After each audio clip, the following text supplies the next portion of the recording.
thought this one had more life in it, but it continues freezing. You can probably see a little bit of the News Nation feed on that's behind me reflected on the monitor, but who cares? We'll end up once the computer comes back up, we'll end up going using it as normal. But that's what you're seeing. In fact, I'll turn that off so it doesn't distract. Okay, so we should be live momentarily. I just happened to get on when all sorts of crap was not ready. So we'll go ahead and start the live in 3, 2, 1. What up, folks? Once again, it is indeed your boy Tim, the handsome liberal. I want to make sure I'm on Wi-Fi so we don't have any problems. We got a few things that are going on in the country. Not as brutal as it all as it often is, but President Trump continues day in and day out to make news. And of course, today is no exception. Today is no exception. So we're going to talk about it. I see in the comments somebody said, shaking my head off, all that bread you got. Well, as I just stated, I don't buy all that bread. What do you think I am, middle class? You think I'm middle class or something? I don't know about all that bread. But I will say that we do have a brand new computer. I just haven't decided to, because the machine here in this does not move. It just sits there. I don't take this laptop with me or anything. It's permanently used for the program. But for some strange reason, it's just started to go slow all of a sudden. So I don't know, whatever the case may be. But and I see the comments, Dame Boogie says, bust out the new computer. I will take your advice and do that because I use it to play Call of Duty and stuff on, but it was actually purchased for this program. So I'll take your advice. Do you trust your current commander in chief? That is going to be the main topic of this program. Do you trust President Trump? Now, in addition to that, I'm asking that because of whether it's the government shutdown and the Democrats are at fault, whether it is killing perceived drug dealers off the coast of Venezuela and being told that, you pretty much can trust us, we're killing the right people, and et cetera, whether it's the National Guard being deployed into various American cities, you're being told that's being done to reduce crime. Do you trust your current commander-in-chief? And I guess the reason I'm asking this in particular is because most of the stuff that President Trump and the administration is telling us does not come with actual evidence. It does not come with actual evidence. You have to trust that what he's saying is accurate. They are not providing proof that the boats they're killing are Venezuelans. President Trump stated today, about an hour ago, that Portland is burning to the ground, Portland, Oregon. No proof has been provided of that. And, we can go all the way back to Kilmar Abrego Garcia being alleged MS-13 gang member, and we're getting rid of all these hombres. In fact, most of the things that President Trump is saying do not come with proof. So it is up to you, the citizen, it's up to you, the constituent, the voter, to trust that the administration is doing what is necessary to make this country great again, which is what he's telling you. So do you trust your president? That's going to be one of our questions. And I see in the comments, a lot of you folks are saying no. Somebody says zero trust, Red Planet. Seeing the live stream cams of Portland and the place is calm, says Krusty him. What President Trump said about an hour ago, he just concluded. He literally just concluded hosting a press conference, and during that press conference, he just stated once again that Portland is burning to the ground. So that's why we're asking: do you trust your current commander in chief? But Jasmine Crockett, Texas Representative Jasmine Crockett, is in the news. She has stated that because there's a court case going on right now trying to prevent the state of Texas from gerrymandering the votes down there. You remember Trump said, I want 5 seats. So they're trying to gerrymander the votes down there to give President Trump 5 additional seats in Congress. And they're fighting it in court to prevent it from happening. But we'll see what the outcome of that court case is. But the question is, Jasmine Crockett has stated that polls have suggested that she has a really good chance of being the Democratic nominee for Senate. So that would give her significantly more power, more constituents. She would be representing, I mean, there's only 2 senators for all of Texas. I believe she would be challenging Ted Cruz. I don't know for certain which senator she would be going up against, but Jasmine Crockett for Senate. I see in the comments, Jeremy says, "Dear God, no." But she's stating that the polling suggests that she would be very competitive down there in Texas. Now, Texas is blood red. I'm going to be asking a simple question. Do you believe that America would support its 3rd African-American female senator? We've had Carol Moseley Braun in Illinois. We've had Kamala Harris in California. This would be the 3rd Black female if she was to win. And I see Randy says, hell no. Jasmine Crockett, could she pull it off? What say you folks? We're going to talk about that. But this will be the 3rd one. Kamala Harris was the 2nd Black female to run for Senate, and some are still suggesting that Kamala Harris was not even Black. Go figure. But then, of course, Carol Moseley Braun in Illinois. Now, keep in mind, Illinois has been liberal for God knows how long. California has been liberal since Arnold Schwarzenegger, and Arnold Schwarzenegger is nowhere near the conservative pedigree of what we have now. So, because Arnold Schwarzenegger is no fan of Trump, so he's not the traditional conservative of what we have now. But California's been blue for a while as well. So, California and Illinois are 2 different animals compared to somewhere like Texas. Texas is big difference in Texas. Politics, everything different. So could Jasmine Crockett reach the pinnacle of Senate in a state like Texas? I see somebody in the comments says anybody but her. Anyone but her, says Brian. Okay, fair enough. Continuing on, I do want to ask this because this is my own personal analysis. Maybe I'm wrong.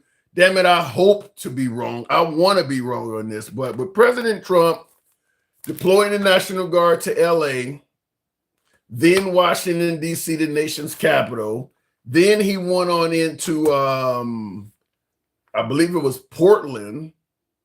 Then he's talking about Memphis. I think he discussed Baltimore. And now he's talking about San Francisco. So how many cities is that now? Los Angeles. Oh, Chicago's in there. I forgot about Chicago. So it was Los Angeles first. Then I believe it was Washington, D.C., because he deployed them to Los Angeles, claiming that there was riots that were getting out of hand or something of that nature. D.C. was to lower crime. Then after D.C., it was either Portland or Chicago. I don't fucking know, but he's deploying the National Guard to these cities for various reasons. And Portland was for Antifa, I guess. Chicago's to lower crime. Now he's talking about San Francisco. He's talked also Memphis, and of course Baltimore, Maryland. He's threatening. Now he's threatening San Francisco. What I want to ask is, and this is my own personal analysis. Like I said, I want to be wrong about this, but I want to hear from you folks.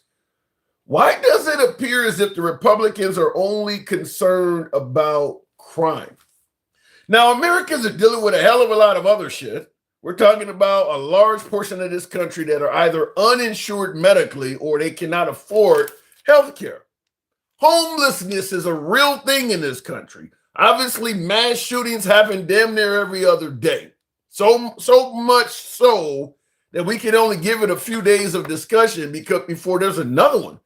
Schools, churches, malls, supermarkets, clubs, bars, wherever the hell you happen to be, there is a good chance that somebody was involved in a mass shooting there in the recent past. If you're at a ball game, it probably happened at a ball game. Maybe not in your city, but it probably happened somewhere else. If you're at a church, it's definitely happened there. et cetera, et cetera. Bowling alleys, you name it. Mass shoot. And last but not least, poverty. Poverty is also something real in this country. So I want to ask, why does it appear as if the Republican Party only is concerned with crime when all of these other issues greatly affect probably far more Americans? I got to assume, even in a crime city like Chicago, bring up Chicago, where Chicago generally has anywhere between 600 to 800 murders per year.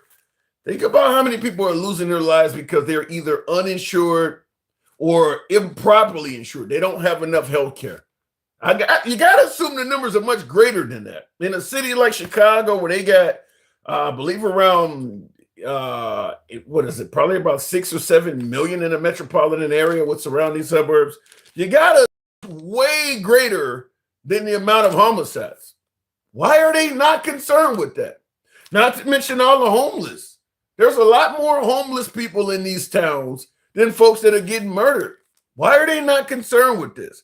Even when it comes to poverty, we know poverty affects poverty affects so many people. Now we're talking percentages of the population. Why are they not concerned with this stuff, as opposed to just constantly going after crime in what amounts to only a handful of cities? I mean, right now, President Trump has deployed the National Guard in less than a half dozen cities. I mean, do you deploy them in every major city in America? And even if you deploy the National Guard in every major city in America, there's going to be heavy crime in the mid-sized and smaller towns too. You can't deploy the National Guard everywhere. I'm from Chicago. I'll tell you right now, the city of Gary, Indiana, which is only, 10, 15 miles from Chicago, a lot of crime in Gary, Indiana. But it's a small town. You're going to deploy the National Guard everywhere? So why not address some of these other issues that affect more people? I just want to hear from you folks. In the comments, Jeremy says Trump is dumb. He didn't think that far ahead. Wow. And real talk, in regards to what you're saying it's much safer now. Fair enough. Okay, he's made a half dozen cities somewhat safer. But if you address healthcare or some of these other issues, would you not be rescuing a significant greater number of Americans than, Chicago, Portland, DC? Why not address? And by the way, I would submit to you that what Trump is doing in these towns is not a long-term solution. I mean, you're going to leave the National Guard there forever? Let me know. Last but not least, before we go to the actual comment section and the box, we're going to be talking about, and I see in the comments, who asked that question? I hope you says, are you taking callers? Yeah, you're at the beginning of the program. The monologue is always like this. But last but not least, before we do start taking callers and going into the comment section, government shutdown continues, second longest in history. Longest shutdown was under President Trump as well. So he holds the first and second slot. Many believe that the shutdown right now will end up being the first longest shutdown. Nevertheless, who do you think is responsible? Who do you think is responsible for the government shutdown? You hear the Trump administration making it clear it's the Democrats' fault. Do you agree? And regardless of who you think is responsible for the shutdown, I want to ask you, why do you think that way? So those are our topics for the show. Jasmine Crockett for Senate. Wow. Jasmine Crockett. We'll go. I want to also have a side talk about Mamdani over in New York. Folks are talking about the possibility of a communist, a socialist leading as mayor our largest city in the country. Want to hear from you folks in regards to how do you think it's going to work out having a communist as the mayor, or is he a communist or a socialist? Does he claim to be a communist? Because I know his detractors, the Trump administration, they're going to add all kinds of titles to you. My guess is if I ran for office, they would probably call me a communist. But does he claim to be a communist?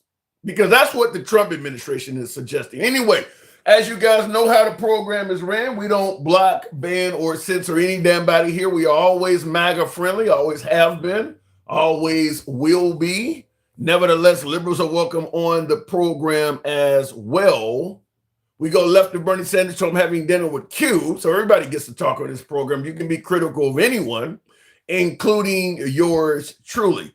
If you favor zero censorship like this from all sides of the aisle, feel free to follow the program. If you're currently watching on Facebook, Instagram, TikTok, and of course, give your boy a sub if you're on YouTube. So going straight to the comments, someone says, I am loving you, dude. Appreciate that, Bonnie. I'm loving you tuning in as well. When all but 10 Democrats vote no, it's them. So that viewer is suggesting, Leroy is suggesting that when all but 10 Democrats, I don't even think it's 10, because Trump only needs like, what, 5? He only needs like 5 or 6 Democrats to vote with the Republicans to get the country back up. So I don't even, is it even 10? I know. So anyway, but we're going to ask, who do you think is responsible? Going straight to the box, we'll start the program off, get on the ground running with the one and only Jeremy. Good evening, Jeremy. Who is responsible for the shutdown? What say you? So far, it's the Democrats. Why do you say that? Because they're asking for unreasonable things and they don't want to budge. They don't, like, the Republicans have come up with counters to what they've said and multiple times, and they won't. Okay, let's start out by asking, what are the unreasonable things that Democrats are asking for? Well, Obamacare is going bankrupt right now, as it will always is going into. So they're asking for a lot of subsidies for that. That's not a good idea. We pay too much for shit like that as it is. Oh, but the coverage, they're going to be lost. Shut up. Well, no. Wait a minute. Maybe you're not one of the people that's going to lose coverage. But okay, Obamacare is going bankrupt according to you, and it's costing too much money. So what? So if they do nothing, do the people that were getting Obamacare just lose health care? Yeah. And what is the Trump administration's response to so many people losing health care? It's to actually make health care more affordable. If I don't have health care, you're telling me if I got Obamacare, what Trump is about to do is going to make it cheaper than Obamacare? Yeah. Based on what? Where are you hearing that from? So I don't know the exact details of their counter bills, but they've been talking in Democrats a while, and they've been trying to show that subsidies are going to basically be funding a dying horse, and they have basically a Trump care bill that they're trying to push. Now, here's the thing: the Trump care bill takes away a lot of dumb things that don't need to be in Obamacare as it is. And it streamlines a whole lot of the process to actually get to your doctor. So. The problem that you come up with when it comes to something like Obamacare is that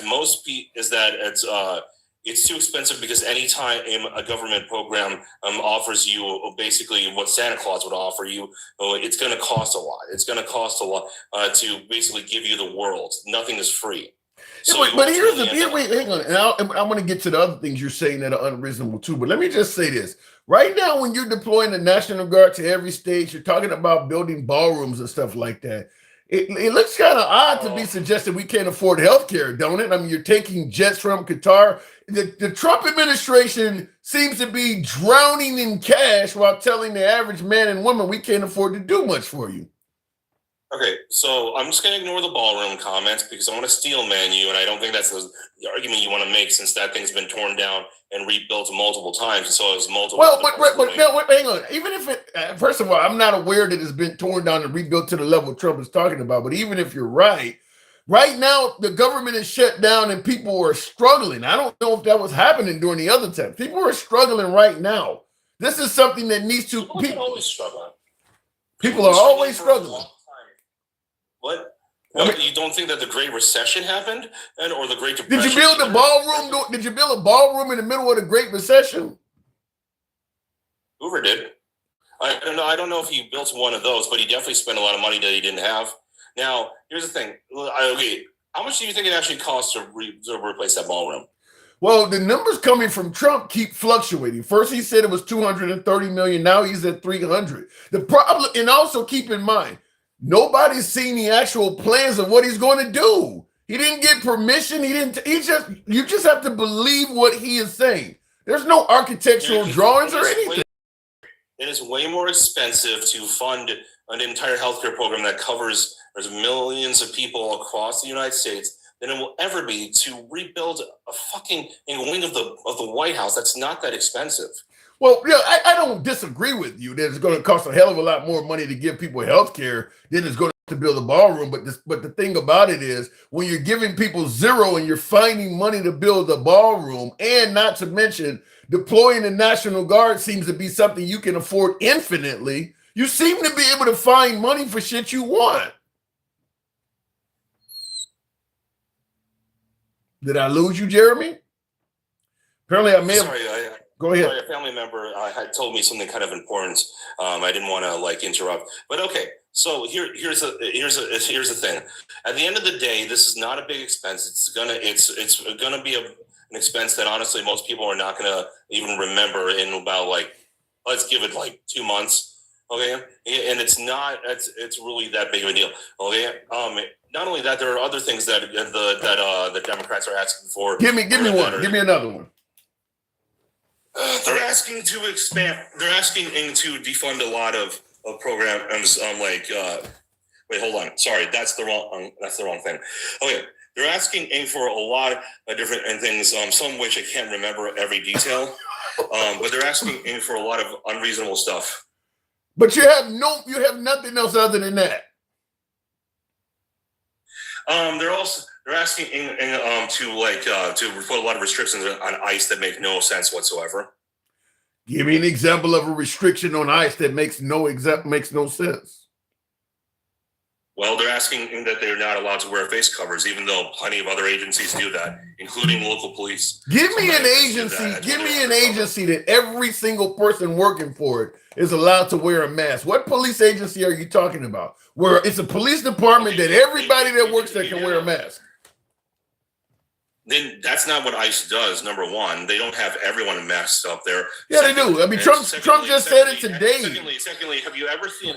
Secondly, most local police departments will have it where in sting operations and where they actually take down like drug dealers and they have undercover people go in, they'll wear masks. Jeremy, that's a real thing. Jeremy, I would agree with you if they were performing sting operations in masks. They're pulling people over in a mask. It ain't no sting operation. I mean, I literally saw a YouTube video of a guy driving down the street who gave the middle finger to ICE agents that were standing on his block because he didn't like him, and they pulled him over, which is a violation of his free speech rights, but they all had on masks. It's not a sting operation. They're just standing around fucking with people, wearing masks.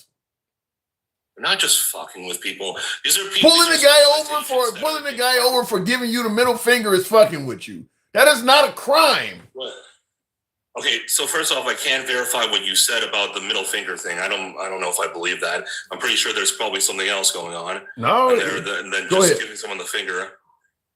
Oh yeah, but also like if like you gotta understand, federal agents, and so they can be targeted. Their families can be targeted. Okay, they're not anybody. They're somebody who needs to be able to operate without the fear that if they arrest the wrong hombre, that they're going to have a hit squad put on their house. You do realize anyone in law enforcement can be targeted. I mean, hell, you should have, if you work at the IRS, if you work at the DMV, you should have a mask on. People who deal with strangers get targeted. That's kind of what happens. I done a video the other day of somebody who went back to an Uber driver's house and murdered the woman. I mean, people, if you're dealing with the public, that shit can happen. Yeah, because I'm sure that Uber drivers have the same level of danger in their job and likelihood of being targeted as, say, a cop.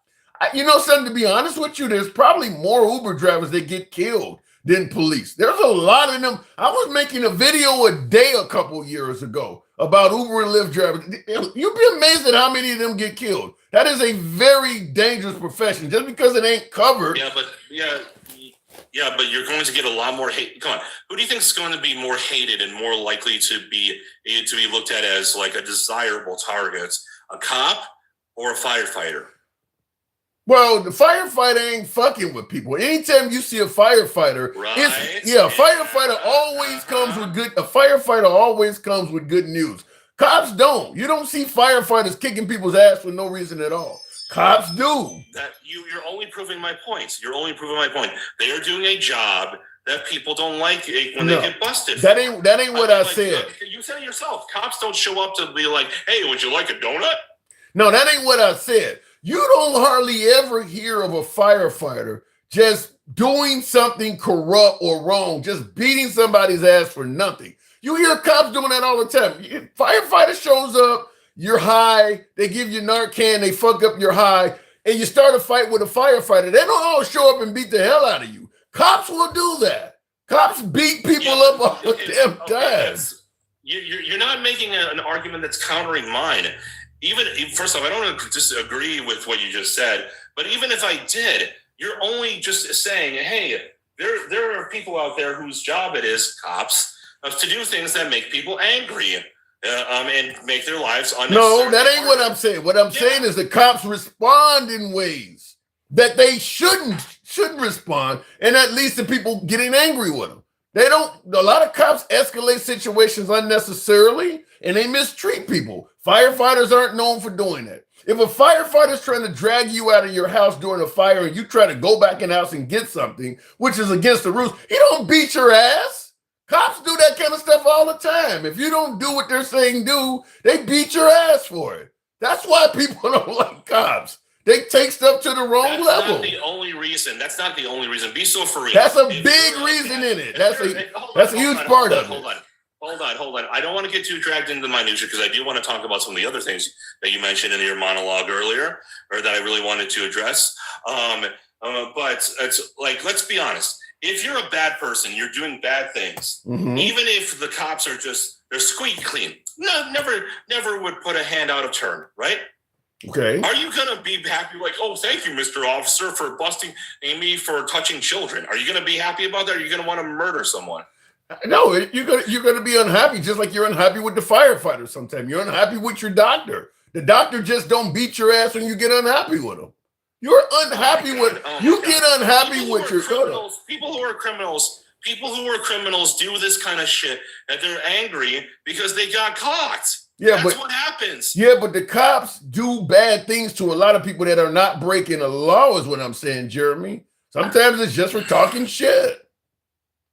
In the United States, that's much more rare than it is in most other countries. No, in the United States, it's much more hidden probably than it is in other countries. You think everybody that gets mistreated by cops make the news or even get covered at all? No. So, we don't know how rare it is. With social media nowadays, it's very likely that they will. Okay, you keep believing that. You keep believing. I do got to move it on, but you're saying they're asking for unreasonable shit. I don't know if you're really providing anything other than your argument on healthcare. I'm still trying to figure out what else unreasonable they're asking for. Look, at the end of the day, you can look up of the proposals. They're public information, okay? But the Democrats are getting things shut down for no reason. They could easily open it back up. Also, I did want to actually tell you one thing before I go about Trump. I think I figured out why he's sending these National Guard to where he's sending them from. Because all over the country, he could send them all over the country to back up ICE and their operations and other federal agencies to reinforce what they're doing.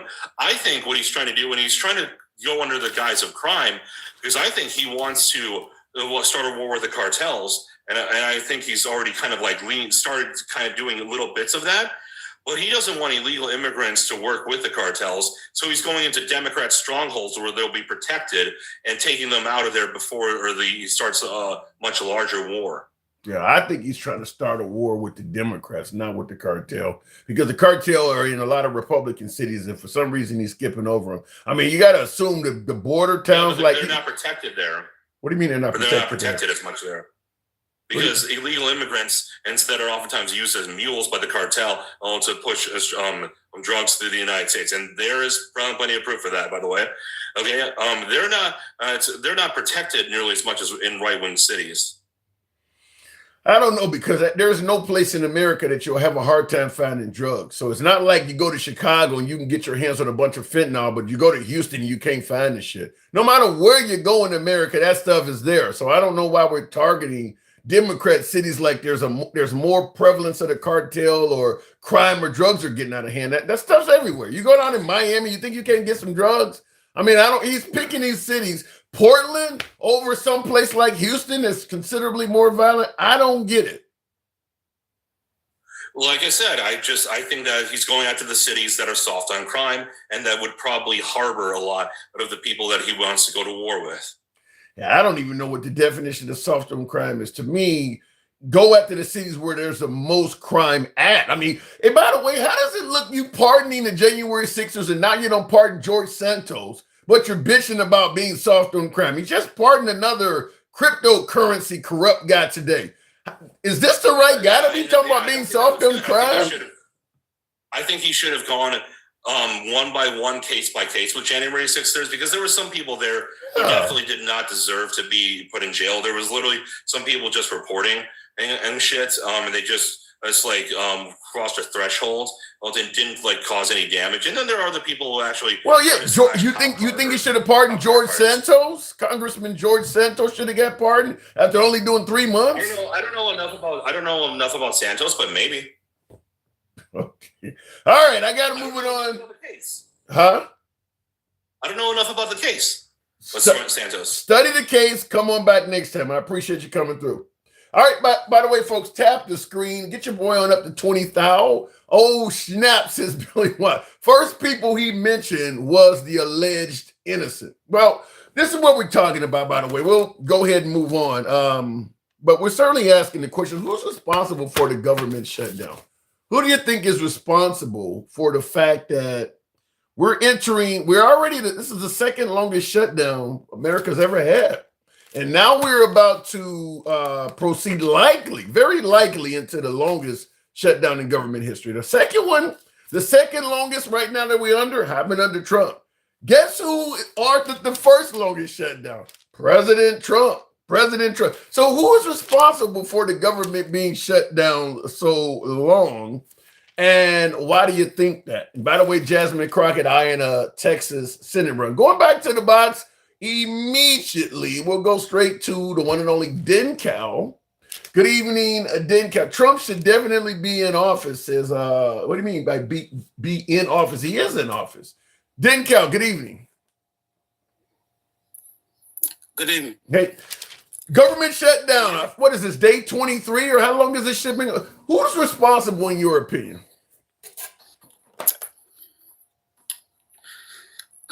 I've already said this 1,000 times. It's one person's responsibility, and that's the president of the United States. It's his job to negotiate and figure out a deal.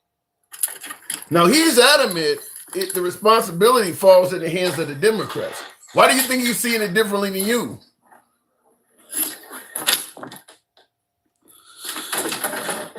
Because that's what he does. It ain't just him, though.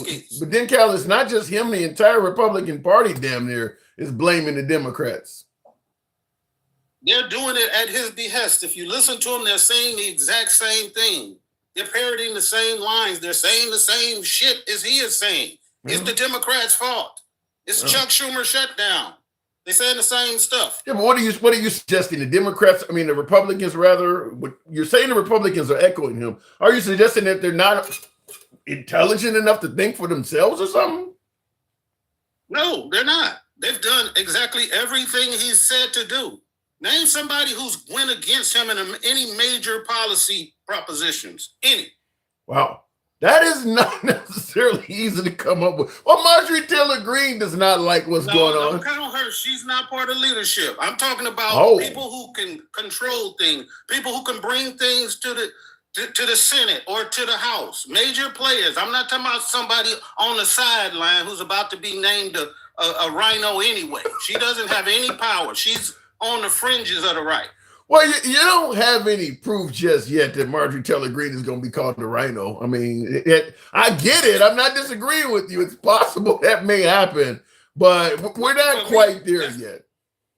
For me, it's just like people saying that Ilhan Omar is running the Democrat Party. Yeah. Like, because she says something that's critical of Israel. Democrats are all anti-Semitic. I don't include her when we talk about the leadership. She has a very small voice.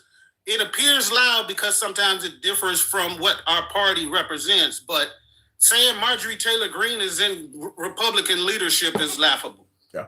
What about what my last caller stated is that this could be done, but the Democrats are asking for an unreasonable amount of shit. And I think he answered your question. He knows nothing about what they're asking for. He knows nothing. He said you can look it up. I wish he did not. I gave him a chance to. I did give him. He even got a couple of seconds. He had nothing. They're just unreasonable. I don't know why or how or what they're asking for, but trust me, bro, they're being unreasonable. Well, I mean, some would argue though that the Democrats are just doing this because they got an acute case of Trump derangement syndrome, and they just being a stalemate because they hate Trump. And that's why I told you the other day, you have to let the subsidies fall. You have to let people feel what's going on instead of protecting them all the time. Otherwise, they're going to keep saying, oh, nothing's bad going to happen. Oh, Trump loves America. He loves the farmers. He loves the oil industry. While he destroys them in their face. Well, he tells the farmers, he tells the world, we're going to start buying beef from somewhere else so the prices can go down. Just not understanding that the cattle ranchers are like, wait a minute, what the fuck? Yeah, they're talking about purchasing. Yeah, they're talking about purchasing beef from Argentina. I don't know why did we suddenly develop such a relationship with Argentina out of. I mean, Argentina was not even part of the campaign on either side of the aisle. How the hell did Argentina become such a major player out of nowhere? Out of the blue, he just said we're gonna give them $40 billion of our money. We're gonna start buying beef from them. And I guarantee you there is some deal for him outside of politics going on in Argentina that we have yet to know about. You don't go around saying, oh man, the Argentinians are starving. And if I can help them, he said, if I can help them. Yeah. I don't get that. I don't have a pushback. I don't have a devil's advocate. I have no clue how all of a sudden Argentina became such a big concern for the Trump administration. He never was mentioned during the campaign whatsoever. I assume they were starving and hurting when he was campaigning. It never came up. How the hell they starving, but they providing all of China's soybean? We about to buy all of their beef. How the hell was they starving? Where they get extra beef and soy from if they starving? So I guess a follow-up question in regards to this then, why is MAGA, who, solely based on America first, we need to stop sending money to the Ukraine and get rid of USAID, why is MAGA fairly silent on the money going to Argentina? Because it has not touched them physically yet. And I know people keep saying, you keep saying stuff is going to happen. The man has been playing whack-a-mole with our economy. Eventually, something is going to have to give. All of the trade deals that we have lost now in places like China and Canada and Mexico have gone elsewhere to get their products and services. Now, I think, what was that? It was one big country. It might have been Britain or somebody that says China has now become their biggest trade partner. That's going to affect American production. I don't give a damn what he talks about. He bringing jobs back and everybody's clamoring to get back into America. No, they're not. They're looking to buy and purchase from somebody else. That's it. I believe that's Brazil. Brazil has became really, because I think that's where they took their soybean purchases. One of their countries, because a lot of Argentina. Yeah, I believe it was Brazil. Looking in the comments real quick, Handsome Stubby Finger says Trump is causing a government shutdown. It's the sides, Republicans and Democrats. The major victim here is the American fuck. I don't disagree with the fucked part, but Trump only, how many do Trump need to side with the Republicans to get this back up and running? It's less than a dozen, isn't it?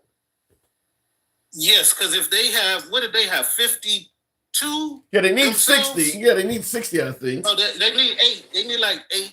Okay. Eight, and then the vice president to break the tie. And I'm just going to say this before we continue talking, Denka, to my MAGA side of the aisle. This guy's a great negotiator, a businessman. He can't get just a tiny portion of the Democratic Party like that. I mean, he can get Fetterman. Yeah, but Fetterman is already on. He said break the filibuster. He said just go nuclear. I don't see why against his own party. Yeah, I mean, at this point, that's probably the only way this is going to happen. Do you see a resolution coming from this? Do you see a moment where the Democrats, based on what the Republicans are offering right now, do you see in the future the Democrats working with the Republicans under this current scenario? Where, I mean, obviously Trump is really offering now. Jeremy, my last caller, suggested that the Trump administration and the Republicans are trying to work with the Democrats. Have you heard anything like that? No, they're working with the Democrats to just pass what the hell we pass what the hell we put in front of you, and that's their negotiation. They haven't offered anything talking about now they got concepts of a plan for he talking about they got something to replace Obamacare. That's a damn lie. They don't. Yeah, he did say that. He made it sound as though the Republicans are offering something that would actually be less expensive than Obamacare, would be cheaper than Obamacare. The reason why Obamacare is the way it is because the Republicans got rid of the original subsidies in the beginning. Right.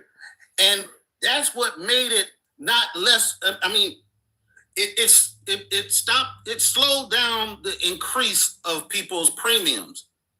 You're never going to stop the increase of premiums because insurance companies don't work that way. Right. But they are the ones who took away the mandate. The mandate is what was keeping prices low. Remember when Trump got in the first time, he got rid of the mandate that people had to have insurance. So now that left it to just the subsidies to help keep people's premiums low. Now he wants to get rid of premium. He hasn't addressed how he's going to stop insurance companies from denying people from pre-existing conditions. So what do you think the goal is of Trump? Is just to have less Americans insured? Yes, that's what your last caller just said. He was basically like, yeah, he just wants to get rid of them, and then we're gonna come up with something better. Like that's not a plan. Yeah. And that is the sticking point of the Democratic Party, is they don't believe that's a good idea for obvious reasons. If you open the country back up, they're going to leave those folks uninsured when that comes around. Now, Trump is stating that he would meet with Schumer and the Democrats, but they have to open the government up first. Exactly. That's not a negotiation. That's do it, pass with everything that I wanted, and then I'm gonna talk to you. Not that he's gonna guarantee that he's gonna keep the subsidies or anything, because I believe he wants the whole system to break down so he can come to the rescue like he always does and suggest some other plan and tell people how great it is. And by that time, he'll be leaving office. Maybe. Maybe. That don't sound good. Let me continue on. Let me ask you this. Comfy with the ballroom. Oh my God. The ballroom is an interesting thing. Now Trump Jeremy, my last caller, was trying to make it clear you don't have to worry about the ballroom. It's not being paid for by the taxpayers. Do you believe that's accurate? That the ballroom is going to be financed by, I suppose, associates, friends of the program, and it's not going to come out of the taxpayers' dollars whatsoever? It is literally a shell game. What he is doing, and I know some people don't have enough common sense to understand what I'm about to say, is he is saying that him and donors are going to pay for the ballroom. Mm-hmm. So the people that he's literally giving billions of dollars in tax breaks are going to donate to a ballroom with the money that they're getting from our tax dollars. It's a fucking shell game. Yeah. So he can say indirectly, he can say the American people are not paying for it, but we are, because those should be tax dollars going into the coffers of our country. Smart man. Is he not one of the smartest presidents we've ever had financially? Yeah, how smart. I mean, a con artist, I'll give him that. But when you say smart, I would think smart means he's doing something great for the people. I would say that would be something smart. If you're saying that he's able to con people and he's able to hoard tax dollars and give it to his friends and give money to countries that have no benefit to America and starve people in Africa, I don't know that makes him smart. I just don't. Well, listen, I mean, when I say smart, he's getting done whatever he wants to get done. You may not agree with his direction for America, but he is I mean, whether it's deploying the National Guard in cities, whether it is buying a ballroom for himself, getting a jet that he wants, things that we might find controversial or crossing the line, be damned. He's able to make happen whatever he wants to make happen. How much smarter can you be than that? I would say he's effective at getting what he wants. I don't know that makes you smart. There have been a lot of not so smart people who have gotten the things that they want. We could call the mustache man smart because, for a long time he was getting what he wanted until he got a little too cocky and he started looking at America and stuff and we got involved. But for a while, you got to remember, we were pretty much their allies when this stuff first happened. But you're not you're using it as a plutonic reference. You're not putting Trump in the same category as a mustache man, are you? Of course I'm not. Okay. There are many different things that he does that are similar to the mustache man. But obviously I can't say that he rises to that level until the things I believe he's doing actually happen. Mm-hmm. Like, I'll tell you one thing that a lot of people are going to say bullshit. They're going to say I'm fear-mongering. But ICE has just made the biggest purchase of missiles. ICE? ICE. What the hell are they going to do with, what is it, blowing up cartel members or something? You can ask yourself that. ICE operates inside the continental United States. Yeah, what the hell is ICE purchasing missiles for?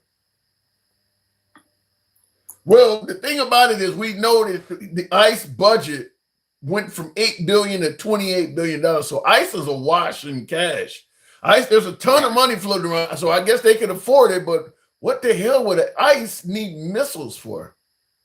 So now when I say what I believe he's going to use it for, people are going to say I'm fear.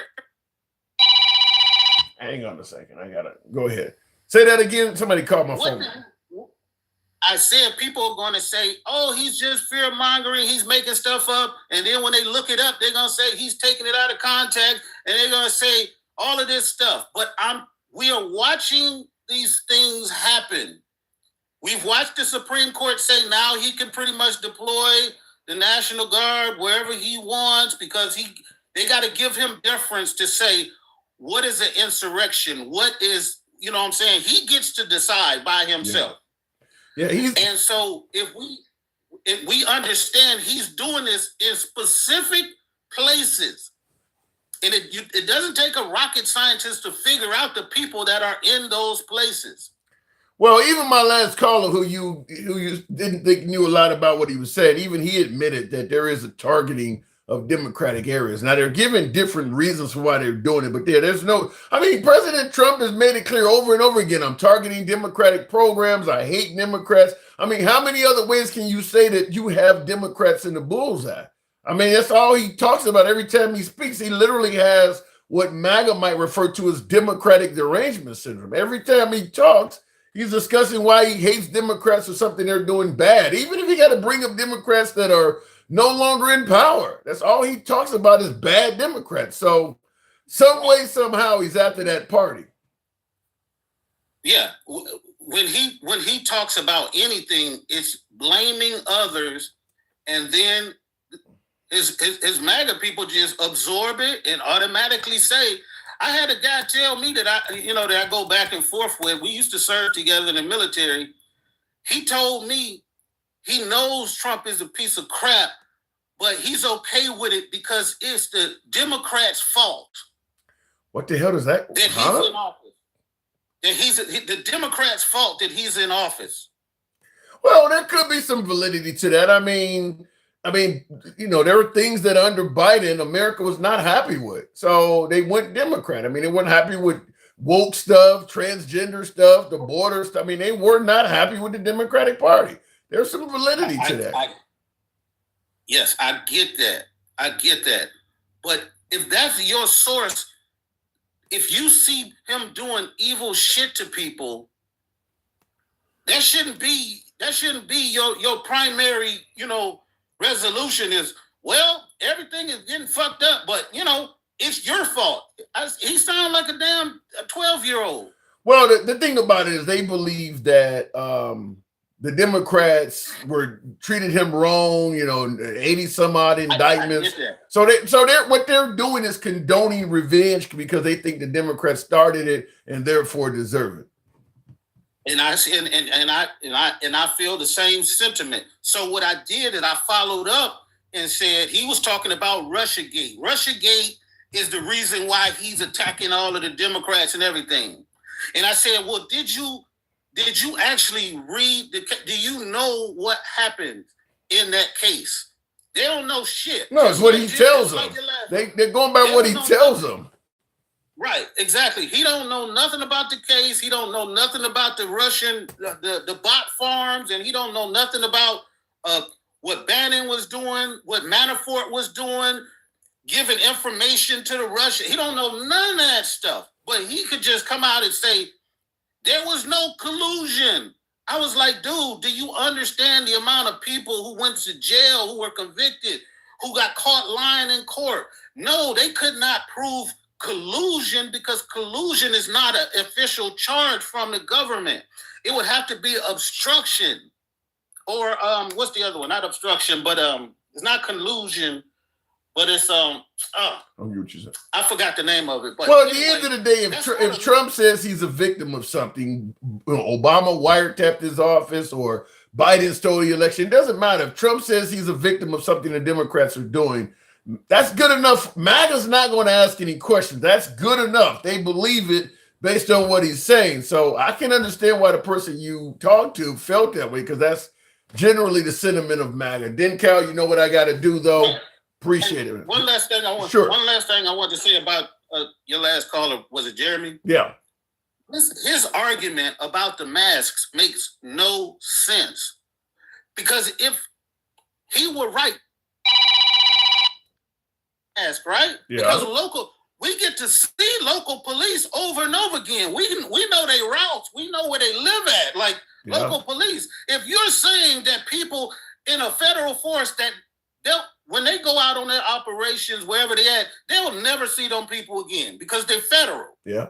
They'll never see them people again.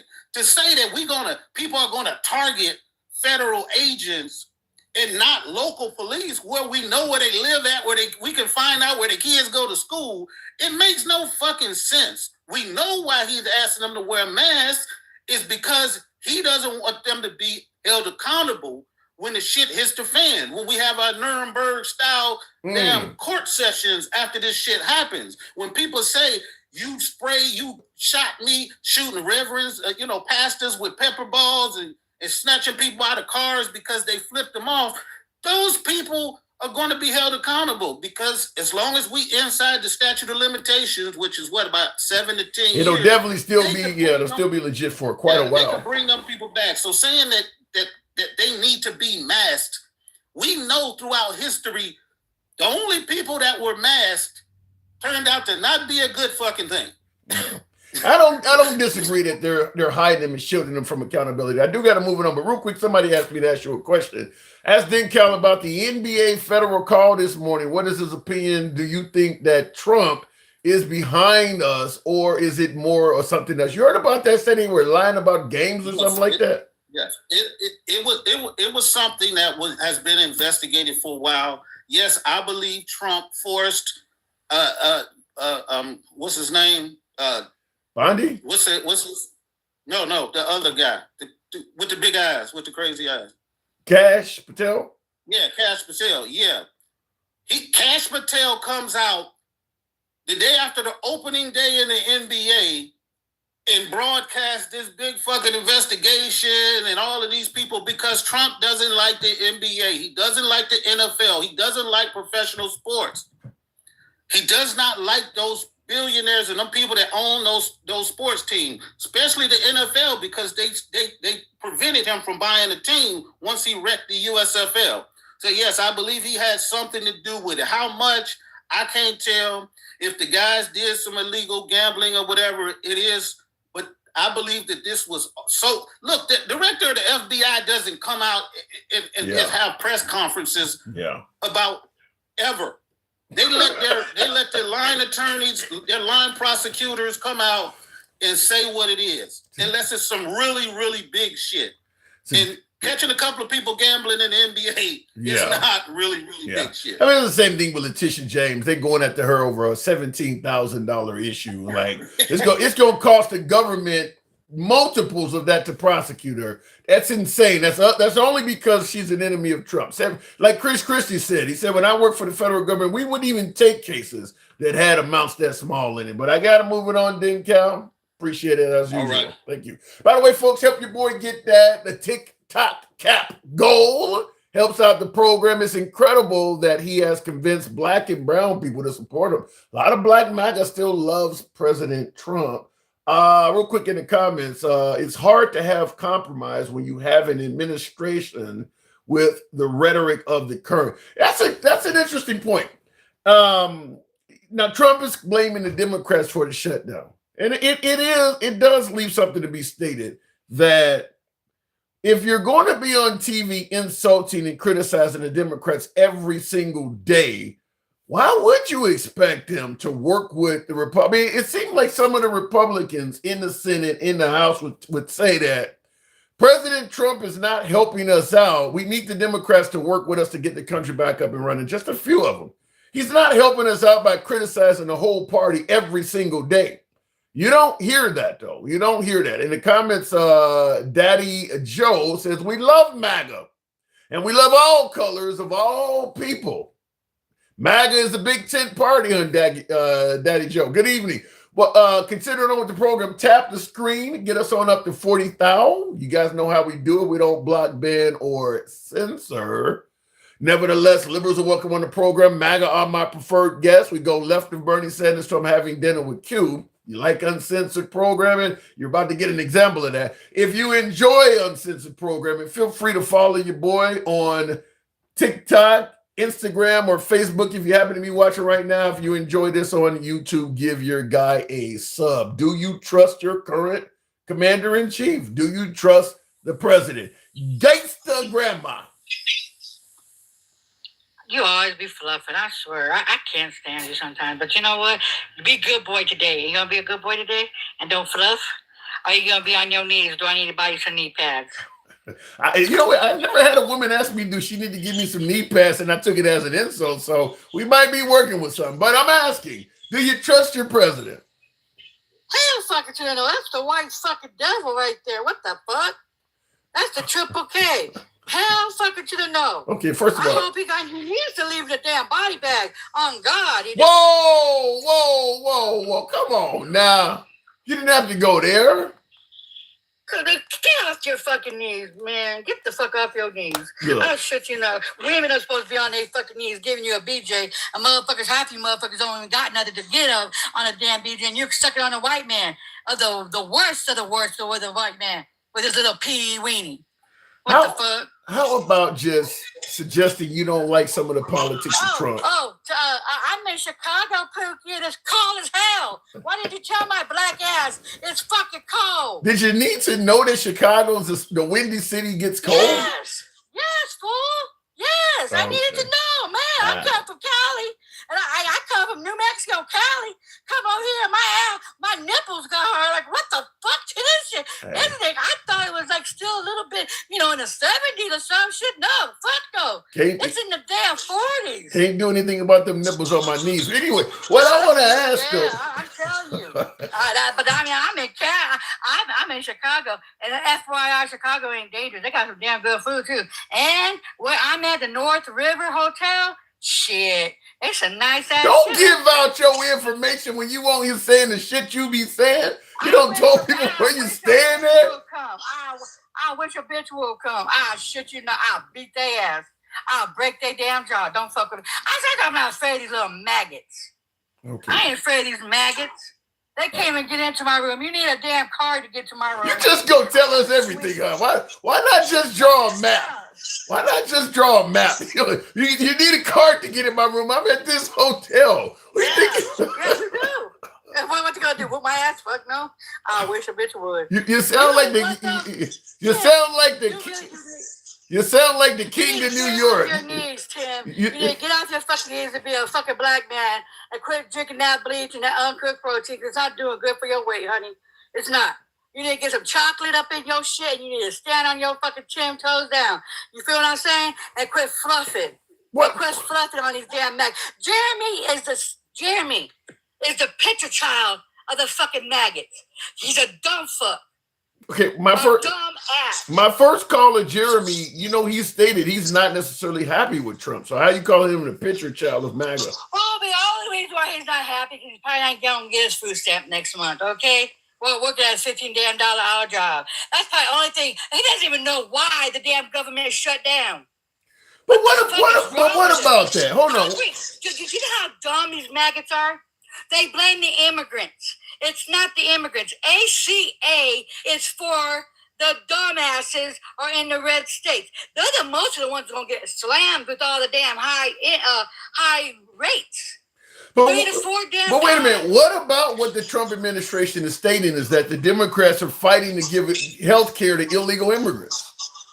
And that's how dumb. They believe anything the white tea devil is telling them. I promise you, these motherfuckers are so dumb. So dumb, they believe anything the white tea devil tells them. That's why they're in a cult. They be on their knees, sucking on a white man, and they don't even have shit in their fucking piss of potty. They'll never go. You know what's fucking sad about these motherfuckers? They are riding on the white man's dang-a-lang-a-lang-a-lang. It's a little teeny-beeny pickle, okay? Wait a minute, but is it not? So fucking hard. They won't even they can't even get to the table. That's how poor they are. They can't even get to the damn table. Okay? But is it not, wait, hold on. Is it not possible that there's some validity to what the Republicans are saying, that there are some folks who are fighting to give our tax money to help folks that are here illegally? They do not. Let me tell you something. You know what? Let me tell you something. Let me tell you what you're little fucking on your knees, okay? I'm telling you, you need to get off your fucking knees for this white man. Let me tell you, I'd rather have my tax dollars go to the poor people, the immigrants that put into the damn system. They put more into the damn system than the white man does. What? The white man takes more from the system. Yes. Based on, elaborate, what's making you say something like that? The immigrants, the illegals, aka illegals, the undocumented, the ones that pay into the system, they can't get shit out of it, the ones that put into Social Security, that put into the food stamps and every damn thing else, yes, them, they can put in, but they can't get shit out. They can't file taxes or nothing. But the white man takes more from us than anybody else. The billionaires, and everybody takes more from us than the working class, the middle class, and the fucking poor. Okay, in the comments, I got several folks calling you a racist. Why do you keep blaming the white man for everything? Are you get that cock out your mouth? I swear to God, get it out your mouth. I'm asking a question. Yeah, you're gagging on it. Tim, you're gagging on it. Okay, you're gagging on let me take out the whatever and ask you a clear-cut question. This is what folks in the comments. This is what folks in the comments. Hang on. This is what folks want me to ask you. Are you a damn racist? Yes or no? Am I a racist? Yes. No. I am not. Let me tell you something. Like I told you, they are cornstarch monkeys. Okay. I call them what they is. They are what? I call them what they is. They're cornstarch fucking monkeys. They are monkey see, monkey do. They be hopping all over them. Yes, I do. Because they call us the N-words. They call us what? Porch, you know what? They call us every fucking name. They don't even like our black asses. They don't even like brown asses. I don't even know why they don't even like us. Because you know why? We work harder than they do. Okay? The brown people are all up in the damn field of shit. I swear to God, if a white man goes up in there, they're going to look like a damn strawberry coming out. And they can't even do the fucking damn work. That's how lazy these motherfuckers are. But yeah, they hate us, right? Who are they? So wait a minute, hold on. I talk to MAGA every damn day. Nobody calls me the N-word. Where are you here? Who is treating you like this? What are you talking about? They called you colored. They did call you the N-word. One person. When I first started following your dumb ass, okay? When on my other page, when I had 10,000 followers on my other page, one of them called you the N-word. And I don't even think you even heard of it. You're too fucking damn old. You feel what I'm saying? I'm not that fucking old. That's what started me to follow you. I said, what the fuck is this black man laying this damn white tea fucking white devil call you the N-word. Because I wanted to get up there. You know what I mean? But I was in TikTok prison. Okay, I will say in regards to what you're saying, I see in the comments, Me22 says they do call you an N-word a lot in the chat, Tim. So I don't see it in the chat. No shit. No shit. No shit, they do. And you know what? You're still fussing on your knees, sucking on the white peacock. I'm a woman. I should be sucking on it. But I will never put nothing white in my fucking damn mouth like that. I don't want no fucking chlamydia or gonorrhea or syphilis that they be giving to every fucking buddy because they nasty. They don't even take showers every fucking damn day. You know that? I seen a white teen woman today say she don't even take a shower every damn day. And she's just one fucking rag. Who the fuck does that shit? I tell you, I can't eat fucking nasty as shit. Do you have any white friends at all? I have white friends that use just 2 fucking wash rags and wash their asses every fucking damn day. And you know what they is? They fall. You know what? They know what washing their ass is. I see their asses all up in here. Nasty as fuck. They don't wash their ass every damn day. What are you trying to suggest? That white people stink or something? Shit, they smell like something. Because they smell like spoiled ass milk or something. The maggots do. I'm not saying all white tea people. I'm not saying all damn ones that was marching in the streets for us. Hell no, I'm not talking about their ass. At least they know how to wash their ass. No, I'm talking about the maggots. I seen one today. And she don't wash her ass every damn day. And I see in the comments, Matt says I'm white and I shower every day, LOL. So they're disagreeing with you. These individuals. If they're a maggot, they don't. So you're telling me cornstarch ass fucking monkeys. What? You know the monkey thing is racist, right? And they call us that. But you know what though? Our asses look good. You know what they hate on us for? Because we come in every fucking shade. They hate us because we can't burn out in the sun. They hate us because we have culture and they do not. That's why they fucking hate on us. They hate us because we have culture. We made a lot of shit for this damn country, and the white man took it from us. Now, Michelle Lynn in the comments, hearing your conversation, says, can anybody recommend a good mental health counselor, suggesting that you might have mental health issues? You better go get one for your asses, honey, because the maggots are. You guys are fucking psychoactive. You guys need geriatrics. You guys don't even know when you guys can't even vote for your own interests. You dumb asses. You guys don't. You go run behind a white tea man thinking you're going to save your fucking ugly, poor asses living in the trailer parks and shit. But yet you guys can't. You guys voted for the criminal. You guys voted for a damn guy that don't give 2 fucks about you. He don't even give a fuck about next month that you guys are going to be going hungry. You dumbass. But you run up on there and you're sucking on his cock so goddamn good, huh? And he haven't done shit for your motherfucking asses. All he is tearing down history in a fucking White House, asking for $230 billion, $1 million fucking damn dollars for the what is it called, the Justice Department to get to him. Well, the man is saying that the Department of Justice literally engaged in a witch hunt, trying to throw him in jail and railroad his presidential campaign. A witch hunt? No. They didn't. But you know what, though? All this is going to come to a head, though. Because you know why? This man don't give a fuck about nobody. Even his poor white trailer trash, I voted for his ass. You do realize there's a hell of a lot of middle class and wealthy whites that support Trump. Even a bunch of middle class black people support Trump. The billionaires and the uneducated Riri's that can't even go past 5th fucking grade. Tim, that's the ones that's the ones that you be sucking up to. The one that came and go into 5th fucking grade. That's so goddamn uneducated. And he even tell them to their face how fucking uneducated they are. Like he said, the smart ones are mad at him. They don't like him. Yes, we don't like his ass. Because you know what? At least we graduated from college. At least we got our diploma. Well, the way you're talking, my viewers are suggesting that you have an acute case of Trump derangement syndrome. Like, you just hate the guy. You just have blind hatred for him. I do not like white tea devils. I will not kiss a racist ass. I will not bow down to a maggot.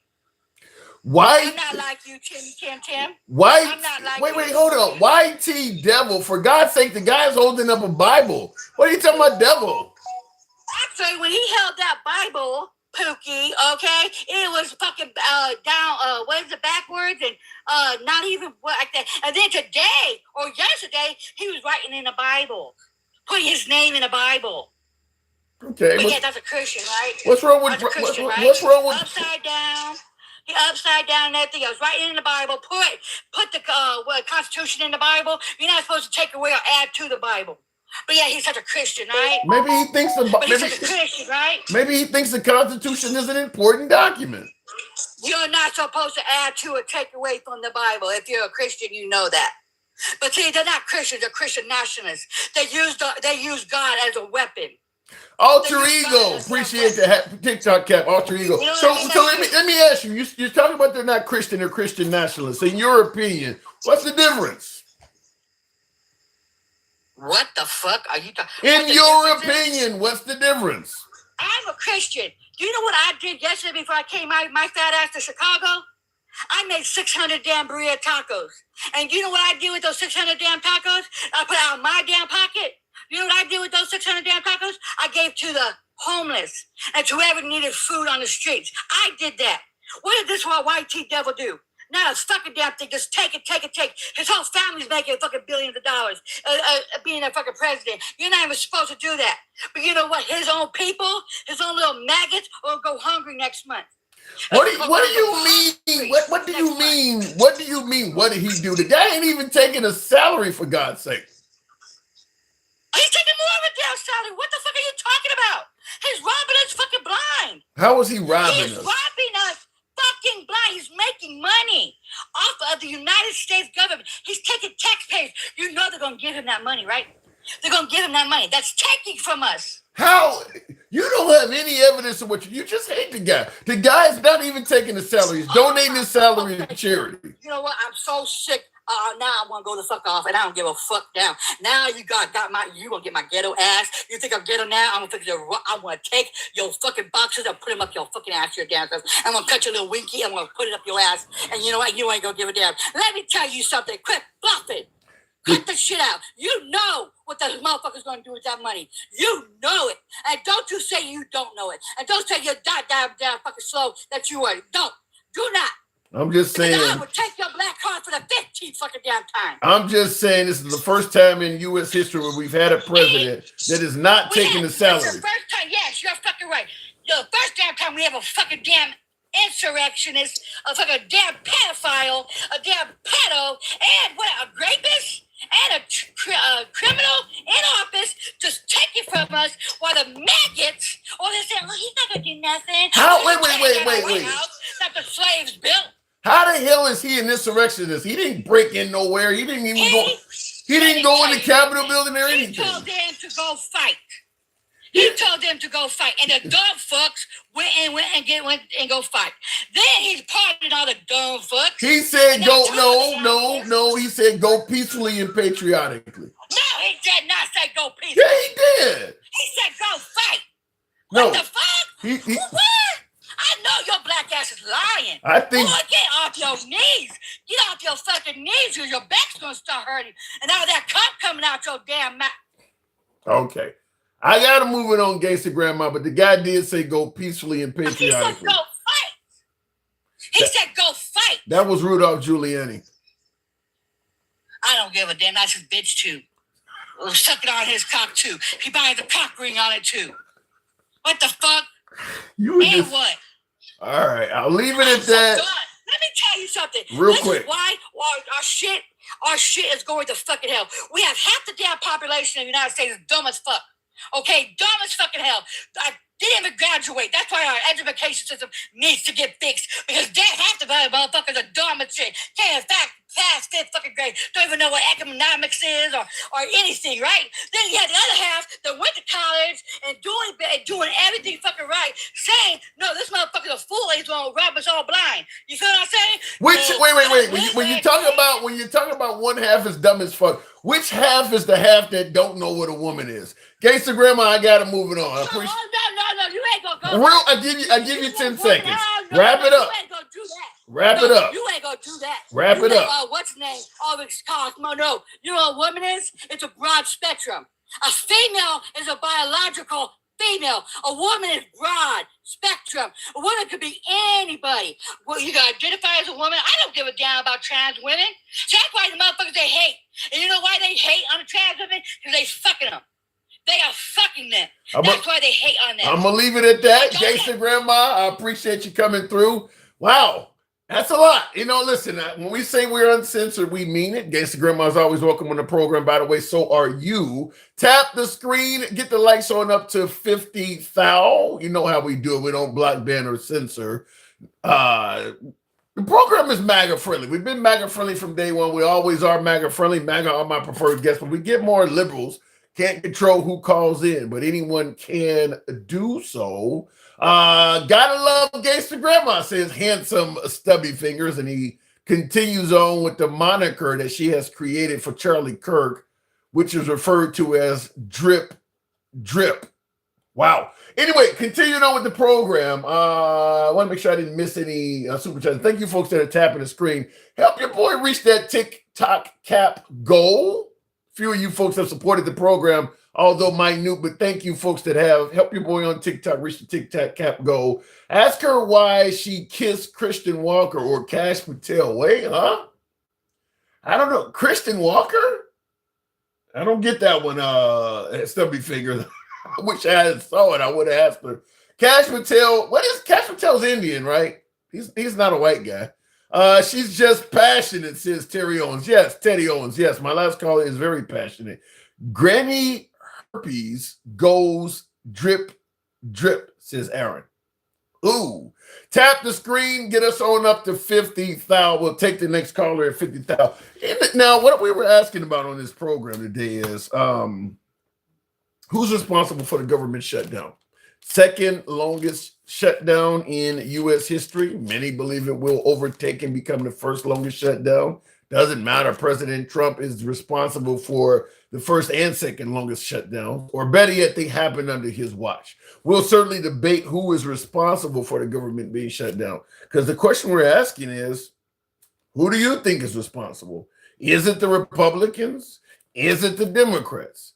Is it perhaps President Trump himself? Who is responsible for the government being shut down for its second longest period in history? Also, we talked about, before I go to the next call, get your gap to 50,000. We'll take it at 50,000 on TikTok.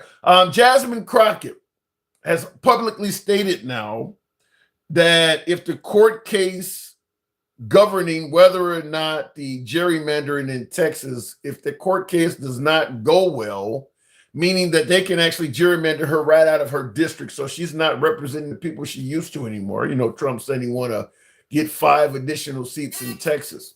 She stated that if they gerrymander that district, the polls are showing that she could be the Democratic nominee for Senate.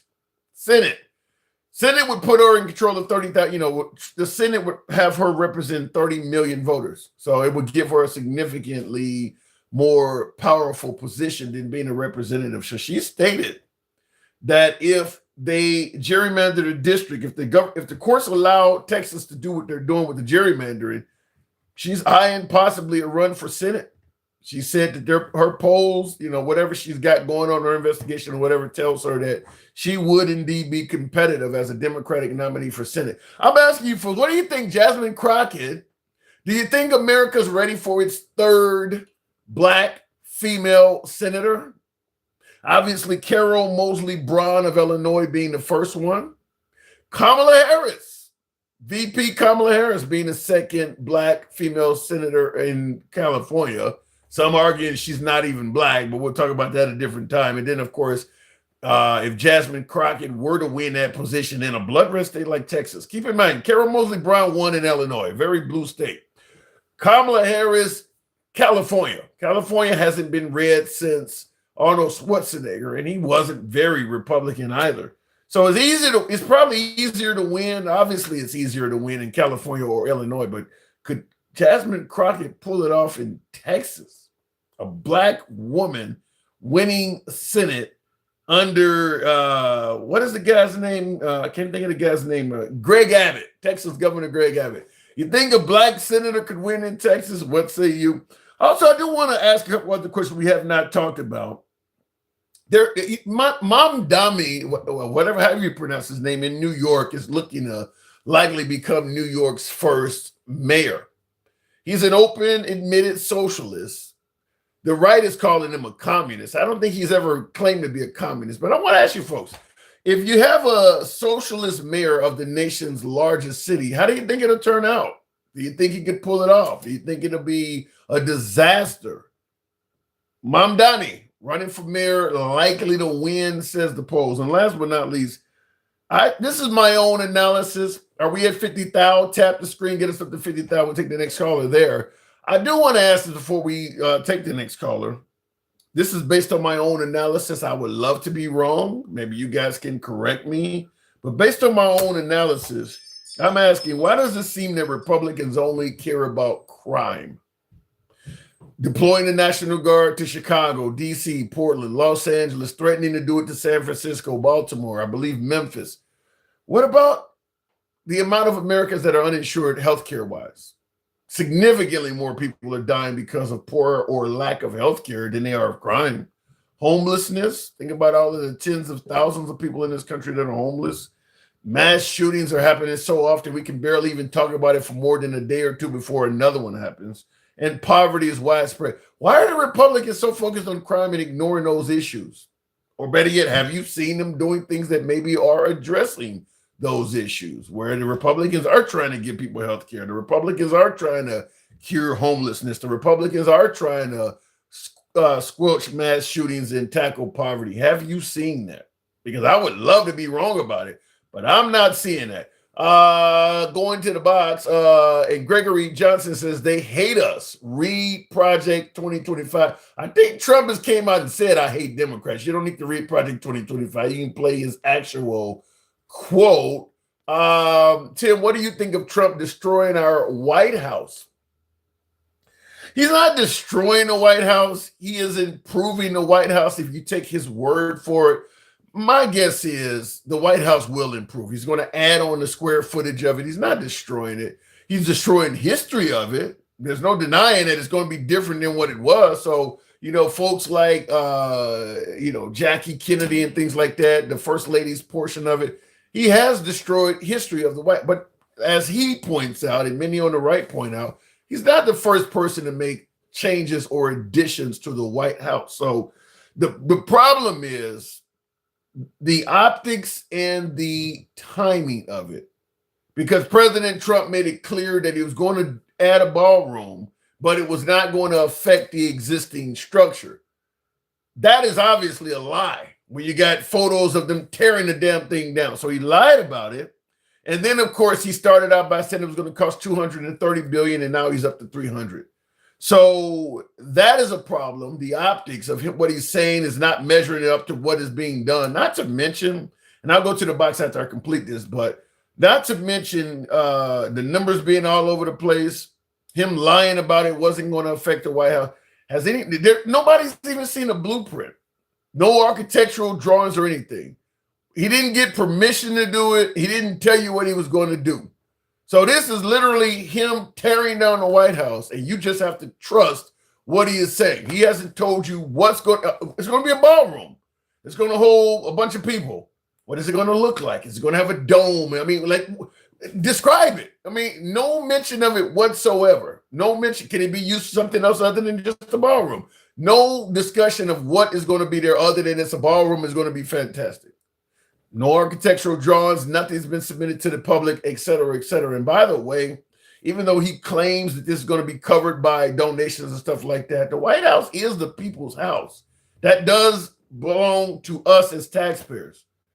I'm just going to say, in my opinion, we should have received a hell of a lot more heads up and actual plans of what was going to be done. He just pretty much said, fuck it, I'm going to do what I want to do because I can. Doesn't matter if you're look, it doesn't matter that you are paying for it. That would be like you stay in your garage or in your attic or something, and they just tear up your house and do what they think is going to make your home better and tell you, but I'm paying for it.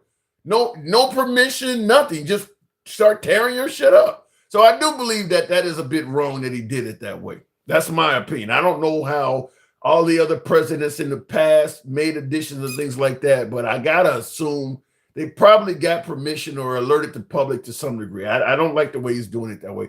Let me go back to the box, and I see somebody says he doesn't plan on leaving. Continuing on with the program, we'll go straight to MAGA Reacts. Good evening, MAGA. Both sides are responsible for the government being shut down. I can see some of that. I see Jay says it's the evil Democrats that are responsible. MAGA Reacts, good afternoon. Government shut down longest in history. Who do you place the blame on? Democrats or Republicans? Definitely the Democrats, but the Republicans are not in a hurry to end it either. Why do you say definitely the Democrats? Well, because they're the ones that are holding out. Republicans have voted like 7 times to open, to just do a continuance, not change the thing, but continue for another year or so we could have a shutdown closer to the elections. Okay. Now, the Democrats are claiming that they're holding out because they believe that Trump is trying to destroy the remaining provisions of the ACA, the Affordable Care Act. Does that ring a bell? Because that's what they're claiming. They're saying that what the big, beautiful bill has done is, it's causing people to lose health care and things like that. And that's why they're holding out, is they want that to change. Should they ignore that and go with the Republicans and allow that to happen? Yeah, because all we're doing is going back to the way it was before COVID. I mean, they use COVID as an excuse to expand all this shit. That's not what that's not what they're saying, though. They're saying that even if what you're talking about, the clean bill, soon after people are going to start losing health care because of the big, beautiful bill. They want that changed. It's kind of like the fucking, like the tariffs. They're going to say the tariffs were going to increase prices. They didn't. That's not true. You got places like Walmart already coming out and admitting that the price of cars is going up. The car makers are admitting that the tariffs are the reason it costs an average of $50,000 for a new car now. Repairs on cars is going. They're actually telling us now that we can only hold off and eat the tariffs for so long. They're admitting it now. Well, they're still eating them. So in the same way, these fucking insurance companies are going to have to eat them too, especially since they're more a ripoff than the actual car companies who are giving you a car. These people are just fucking, it's gambling. Yeah, but the people that are eating the tariffs, MAGA, are still Americans. So no matter how it works, at the end of the day, the tariffs are hurting some Americans. Are you really feeling bad for the insurance companies? These people rip us off every which way. All we're doing is cutting into their profits. So I don't get, all the fucking Democrats are doing is they're making sure their donors get their money's worth. And, have you met anyone that's an insurance company? They're all filthy rich. So I don't feel bad cutting their subsidies. Well, yeah, but if you're going to look at it, it's sort of like college. The more subsidies we give, the more expensive colleges have gotten. And the same thing with insurance. The more subsidies you don't think that the tariffs are only hurting. You don't believe that the tariffs are only hurting insurance companies, do you? It's everything that is being tariffed is going to hurt. Just an example. I'm saying the subsidies are increasing the cost of insurance, just like the school loans are increasing the cost of college. Because these insurance companies know all these people are going to get subsidized, so they raise their prices because they know the government's going to cover half of it. Okay, so would it be better to just let healthcare for at least tens of thousands of Americans just fall off? Because you don't hear the Trump administration saying they're going to do anything. It's not going to fall off. These insurance companies are going to be forced to cut their profit in a little bit to make prices lower. How do you know that? They're going to, because the people are not going to be able to afford an increase. They're going to have to fucking take the hit, just like all the companies taking. And you think the Democrats should just hope that goes the way you're saying? Yeah, I mean, Democrats should just let the Republicans do their thing, because guess what? When the Democrats were in charge under Biden, we let them do their thing, and they caused inflation, and they caused all kinds of problems. And guess what? It kicked them out of the White House. It kicked them out the Senate. It kicked them out the Congress. Let us do our thing. If it works, it works. If it doesn't work, they'll be back in charge, and they can do whatever. Yeah, but in the meanwhile, people are suffering. They can't possibly get back in charge for at least 3 years at the presidential level and in a year at the. If we're wrong. They don't want to take the chance on that, MAGA. They don't want to take the chance on you being wrong. People are going to get hurt if you're wrong. I mean, we took a chance with them, and we got 20% inflation, and they were definitely wrong. I mean, they're going to have to because people elected Republicans. So you believe the Democrats should work with the Republicans. So I want to ask you, with President Trump literally insulting and criticizing the Democrats every single opportunity he gets, you're telling me the Democrats should work with them when they're doing that? Yeah. So just stop being his enemies, so he can't blame the Democrats. He's still blaming Biden for shit. Wait, MAGA, he's still attacking Biden. Biden ain't doing nothing to Trump now. He just attacked him about an hour ago. I mean, what do you think? Stop being his enemy. He can't. I mean, what do you want Biden to go back in time? Well, Biden's not going to be up for elections in 2 years. No, but the point I'm making is Trump is attacking the Democrats at every whim. If you're trying to negotiate with somebody, MAGA, if you need somebody to negotiate with you and for you guys to accomplish something, do you believe that you're more likely to meet success if you insult them every time you get a chance to? I mean, you try to do with everybody. You try to do a mix of both. You try to do a little bit of carrot, a little bit of stick. What is the carrot part? Wait. What is the carrot part? They don't negotiate with them. I don't think you quite answered the question. The question I'm saying is, if you're trying to negotiate to get both sides to work together, which is the job of the president, do you believe him insulting the Democrats at every whim helps give him a chance at success? I mean, no, it doesn't. But it works for him because how is it working? He's going to get to blame them for all these problems. So you believe 10, 15, so you believe 10 years from now, 20 years from now, when we're talking about what president had the longest shutdown in history, they're going to say, no, it was the Democrats' fault? You don't think they're going to blame the actual president? They're going to blame it on Congress? Look, you guys are like getting nervous quarter by quarter. What matters is the end of the game. Who wins at the end of the game? If Trump ends up doing a good job, then it doesn't matter if he had the longest shutdown ever. How can you wait? How can you possibly do a good job? Okay, how can you possibly do a good job if the country is shut down and all of the federal jobs are not getting paid? How is that doing a good job? Well, the Democrats should vote with him and get out of his way. Let him do his thing. And if he fails, and they'll be back in power. If he succeeds, then they're fucked either way. I think they're more scared that he's going to succeed than he's going to fail. Could be. But you're admitting that even if he votes with them and let him do his thing, he's still going to be insulting them and saying all kinds of awful shit about him. Well, guess what? Like, he's using them as a scapegoat. Right. I mean, this is. So why the hell would you work with somebody that you're admitting? Real quick. Let me go back to my previous point. This last election, was it brought up once that he had the longest shutdown? Because he already had the longest shutdown. Yeah. Was that brought up once the last election? Did anyone care about the shutdown the last election?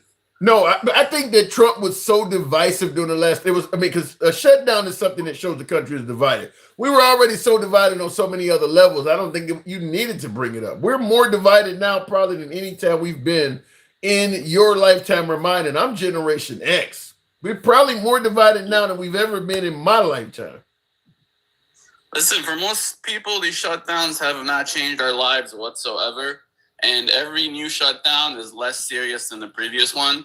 So all the Democrats are doing is hurting themselves because they're the bad guys in this right now. I don't see how. Okay, you're saying that all the Democrats are doing is hurting themselves. If the Democrats work with Trump and the government is back up and running, I don't see how that helps the Democrats either. He's still going to insult them and call them the worst thing in history and take credit for everything good is happening. So how does it benefit the Democrats whether they work with him or not? He's going to still say they're horrible.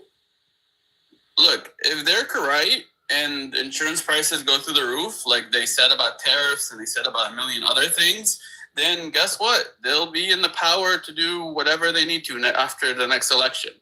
But if they're wrong and he ends up being right and insurance doesn't go up, then they're done. Yeah. But the point I'm making is whether the Democrats work with Trump to get the government back up and running or they continue resisting and being a stalemate, the right is going to say they're a piece of shit no matter what. They're not going to get credit. Trump is not going to say thank you guys for doing what. I mean, he's going to still say that they're horrible. He's just going to switch to something negative he thinks they're doing. So the point I'm making is, what incentive do they have to work with them?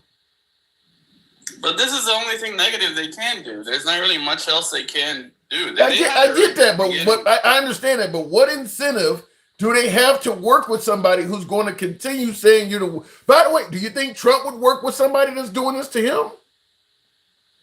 I don't know. It depends. You don't know. Look, they don't want to win the next election. This will help them win the next election. If they work with him and they just all right, let's try it your way, and he fails, they win the next election guaranteed. You guys have already said the Democrats. I think the shutdown is going to help them win this next election. Even but even when the government was up and running, I already said the Democrats wasn't going to win the election. That's the point I'm making. Is you guys have fired every missile you can at the Democratic Party. There is zero incentive to work with you. You're saying that the government being shut down means they're not going to win another election. You were saying that when the government was open.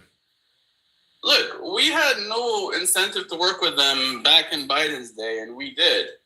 They got everything they wanted through the first 2 years, so we let them have everything.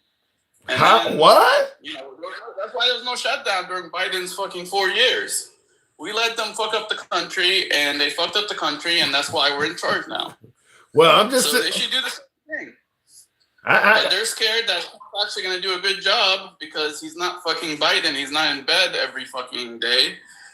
And that's why they're resisting him. I'll be honest with you. More worried that he'll be right than wrong. I'll be honest with you. If Trump was in bed every fucking day, like you said about Biden, you probably would get more Democrats to vote with him. I mean, but being on TV, insulting them and calling them. They're scared he's going to succeed because he's a hard worker.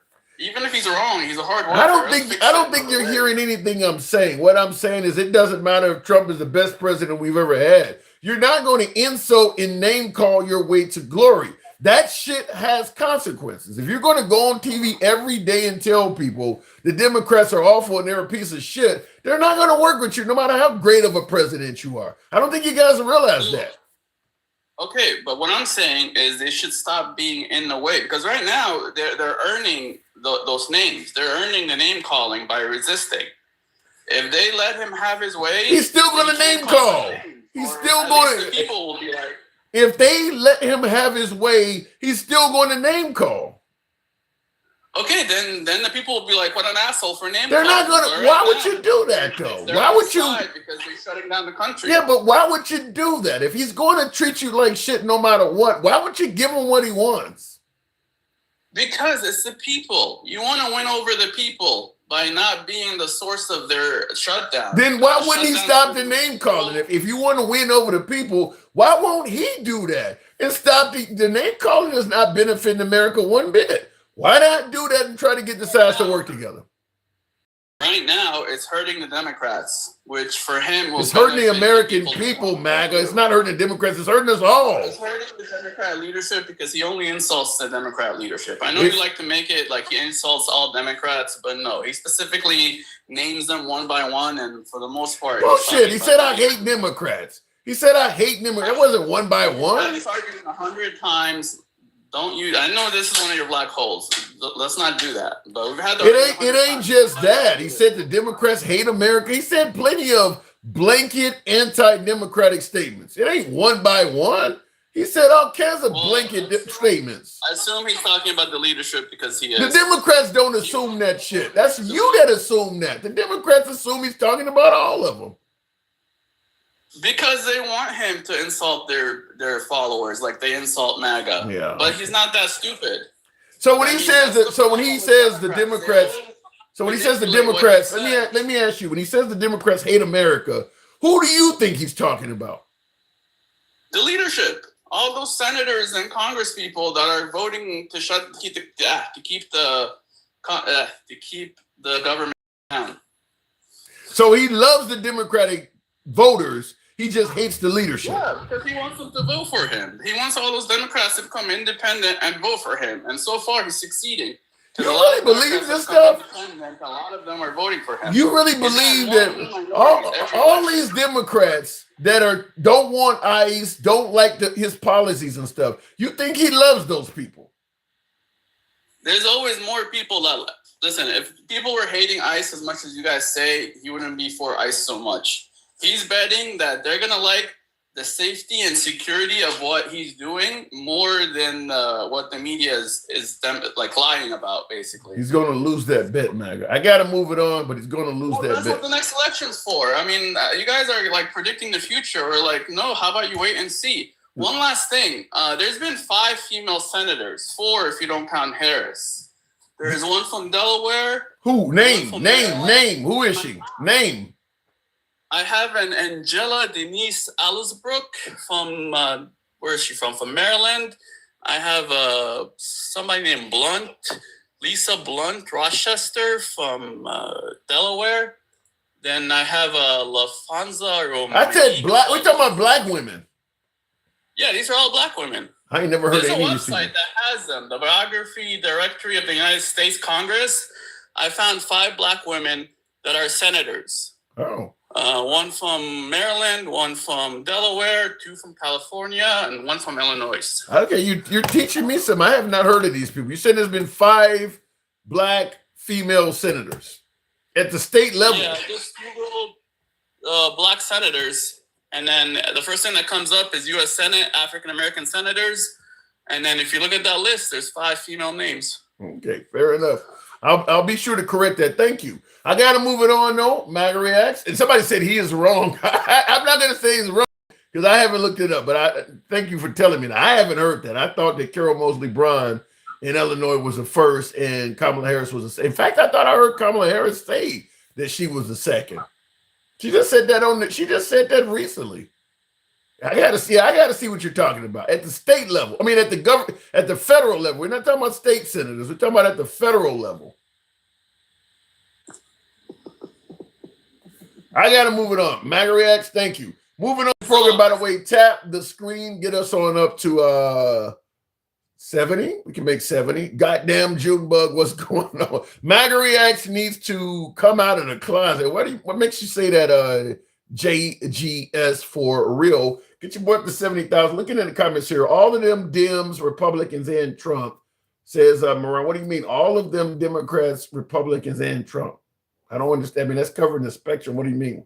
So very clear something out within with all of those who want to condemn another of God's creations of the, you don't know where you're going with that. So I do want to say that she is not all wrong. There are some Republicans, as they say, they are in the sexual sin with trans. You guys are going off the deep end with some of this stuff.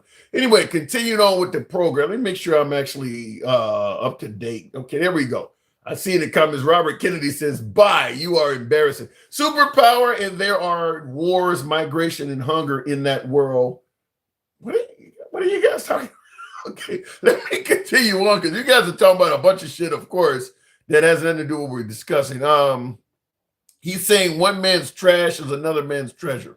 Fair enough. I will say this real quick in regards to what me and my last caller was talking about is that I think that MAGA, the right side of the aisle, the Trump supporters, favor the name calling and insults and sticking it to the liberals by President Trump so much that he's winning, because he is winning. Trump is definitely winning, at least for himself personally.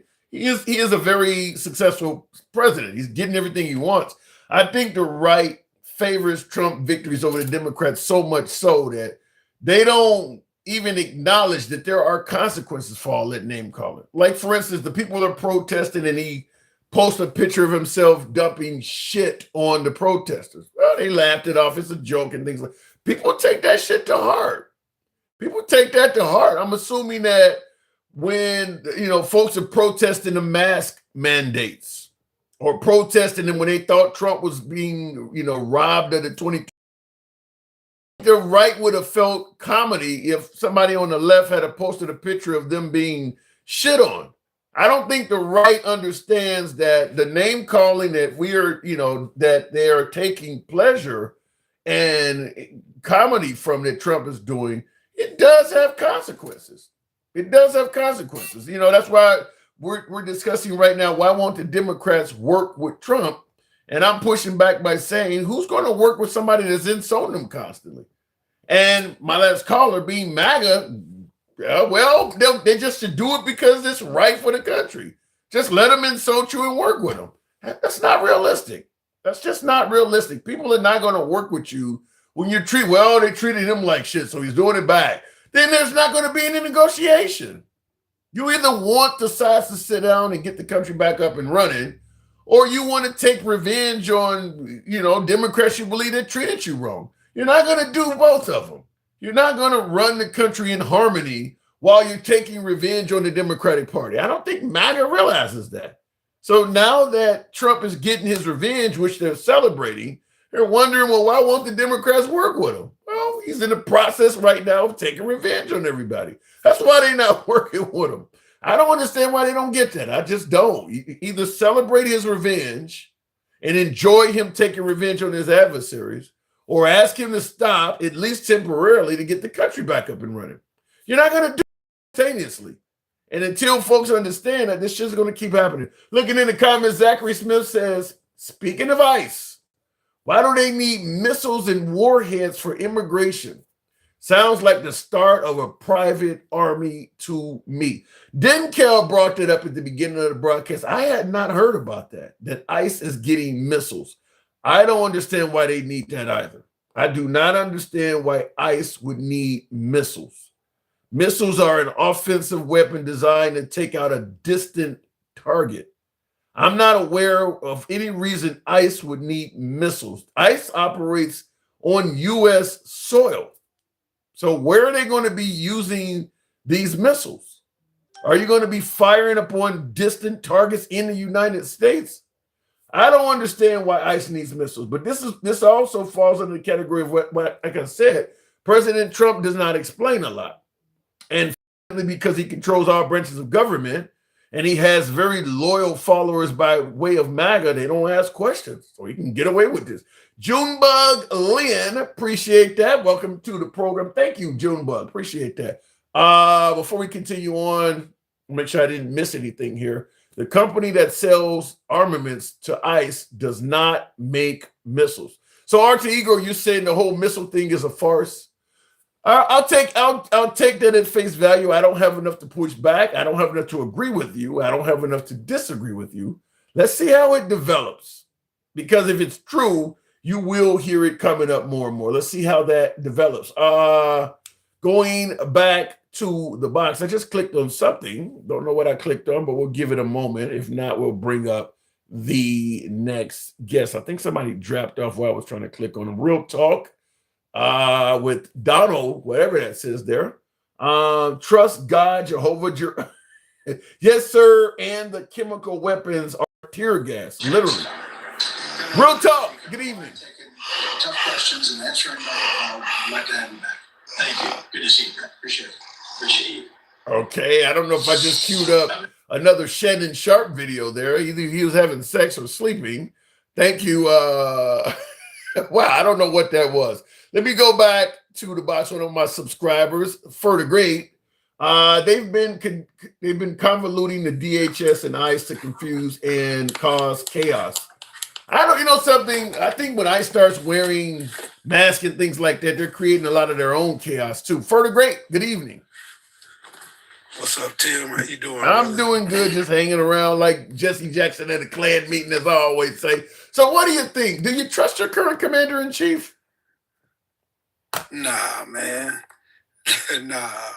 I mean, I hate to break out the old sayings, but Maya Angelou said it best. When people show you who they are, believe them. That is a saying by the late Maya Angelou, but I got to ask, you said when they show you who they are, believe them. What has Trump shown you that you now believe? You said he's shown you who he is. Well, what has he shown you? Well, recently, you know, he demolished the White House, but just recently before that, he said, I wasn't going to touch anything structurally. Yeah. I mean, we could keep peeling back and back and back about how he flip-flops. They call him Taco. I don't know if you heard the Prime Minister of Canada today, but he basically said what this man did is severed our relationship with Canada probably for the foreseeable future and maybe forever. Wow.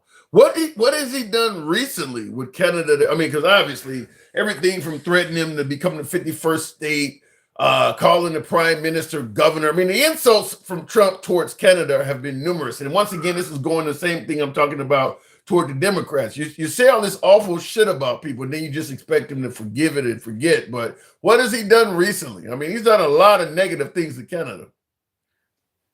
Well, you know, he was talking, I think, at a high school or college graduation, you know, talking about, you know, the future of what they're going to have to do. And it may be tough because they're going to lose us, but they're willing to do it and make other allies and relationships, which, I mean, hey, you know, that's what happens. You know, I don't know about you, but, you know, the bully kicks everybody's ass until everybody ass he come kick his ass. So what do you think the follow-up is? Remember when Obama got elected in 2008 and they said he went on a apology tour? Do you believe that might be necessary for who follows President Trump?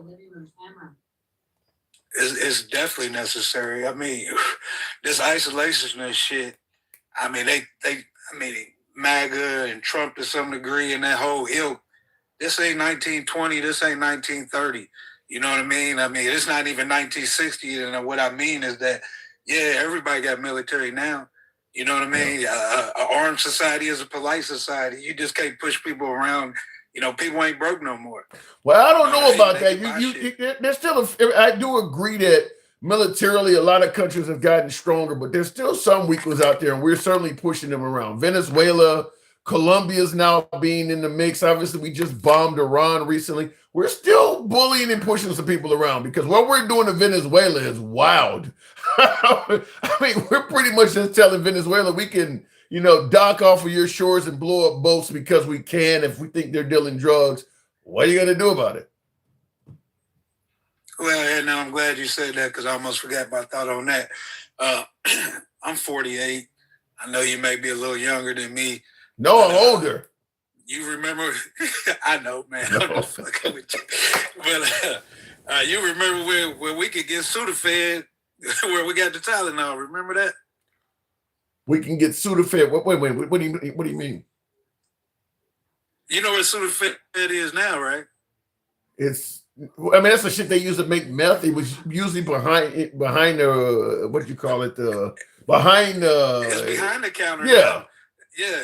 So my point is, like, we keep doing this dumbass shit, and we're calling it a war on drugs again.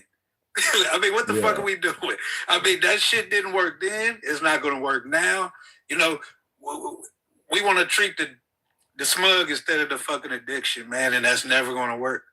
I agree with that 100%. I don't understand why, Trump is not the only one doing this. MAGA overwhelmingly believes that blowing these boats up off the coast of Venezuela is a good thing. But yeah, you'll know it failed by simply saying you don't hear anybody complaining about it's hard to get fentanyl in America. If fentanyl does not become hard to get in America, that's the prime way of knowing that whatever he's done off the coast of Venezuela was a failure. If everybody's still getting fentanyl and they're still getting high, then all of that was for naught. I mean, that was done for nothing. And I don't believe that what he's doing, blowing up a boat, one or two boats per week, is going to reduce because Venezuela's not even a country known for producing the fentanyl. I mean, like I said, it makes no sense, man. Like I said, it's all bullshit, performance, smoke and mirror shit. And I've been over it. Like I said, man, I've been over it. You know, when I first got on here, I told you a long time ago, 2 or 3 years now, I told you I blame Honey Boo Boo. I blame MTV Cribs. I blame all this. You gotta explain that again. What do you mean you blame Honey Boo Boo? Because for some reason people thought it was really reality TV. He played a fucking boss on TV, so they think, oh, that's how you run business. Look how he said you was fired and all this performative shit. And if you can take your feelings and your bias out of it, Well, any different? I get what you're saying. You're saying people fell for how he was running on The Apprentice and they thought that was real life. But fact is, people before Trump was on The Apprentice, he was a successful businessman. He was ultra wealthy. People, that's how he got on The Apprentices. People already knew him as a very successful. What did Nelly say? Bill Gates, Donald Trump, let me hear you now. I mean, he was already very successful. Well, you know, he was successful to broke people, but billionaires, you know, there's stories that when he was in rooms with billionaires and they're like, oh, look at all these billionaires in here. And they looked at him like, who? You're not one of us. So, you know, now he's, you know, reaped the benefits of the office. And I think he likes rubbing elbows with the people that always kept him out the club. I don't know. I think that I mean, because each billionaire to billionaire, they don't always know each other's wealth. I think Trump has been presenting himself as an ultra wealthy guy, going probably back to damn near the late 70s. I remember my own personal biology teacher as a sophomore in high school in class saying, I believe the wealthiest guy right now is Trump. That would have been back in the late 80s. I remember him telling us that in the classroom. Right now, the wealthiest guy in the country is Trump. But Tim, you just proved my point. You said that was your biology teacher, right? Yeah. Yeah, so until a fucking billionaire said that shit, I can't take any fucking validity to that. You know what I mean? I live, you know, in a city that has a pro basketball team and a pro football team. Okay. A lot of fucking shit around here. So if I see a guy in a Rolls Royce, man, I didn't see who was behind them tents, but he must be a millionaire or a billionaire. I don't fucking know, bro. You know what I'm saying? I just know I ain't got that fucking Rolls Royce. You know what I mean? That's a good point. I mean, I don't disagree that he's exaggerated his wealth, because I believe he came down the golden escalator and said, I'm rich, I'm really rich. And he said he was worth $15 billion when he announced he was running in 2015. And I think everybody now knows that was not true. He stated he was worth $15 billion back in 2015. And I don't think there's anybody that believes that. That was true when he said it. But the guy is known for fibbing when it comes to numbers. I mean, that's kind of what it is. But I want to ask you, the Democrats continue to hold out. Are they responsible for the government shutdown? Second longest in history. I would say yes and no, and I wouldn't say Democrats. I would say one in particular. If you remember, and a lot of people forget, you know, they really don't need the Dems to get this shit through. The nuclear option. The nuclear option. Yeah, but you know, they found out during that big beautiful bill when they pushed that through and all those town halls they were having that the constituents had their antennas up like, what's up with this insurance shit that Dems talking about? I mean, they was fucking talking shit. So right now, I think they don't want to put a nuclear option because they want the Dems to have some skin of this shit on their back. Oh, so in other words, they want the Democrats involved. So when it does hit the fan, they can say, well, the Democrats are in and all. Because right now, if they use the nuclear option and people start losing health insurance, it's 100% their fault. And it's going to actually help the Democrats because the Democrats will say, see, we tried to stop this shit. So that's what you're saying. That's exactly what it is. I mean, I think everybody else has been missing the point.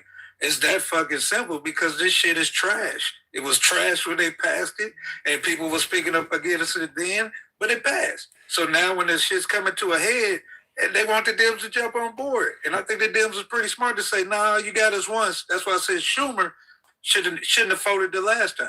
For the exact same reason. Yeah, and his constituency did not like that. It's put him in jeopardy with AOC eyeing his Senate seat. Before we continue, Junebug Lynn says, personally, I believe Trump has dementia.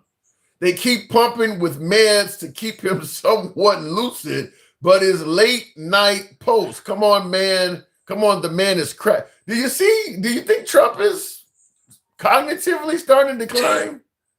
I've been saying this for the last 3 years. This ain't been something that I just now saw. Me personally, the man was losing it towards the end of his last term.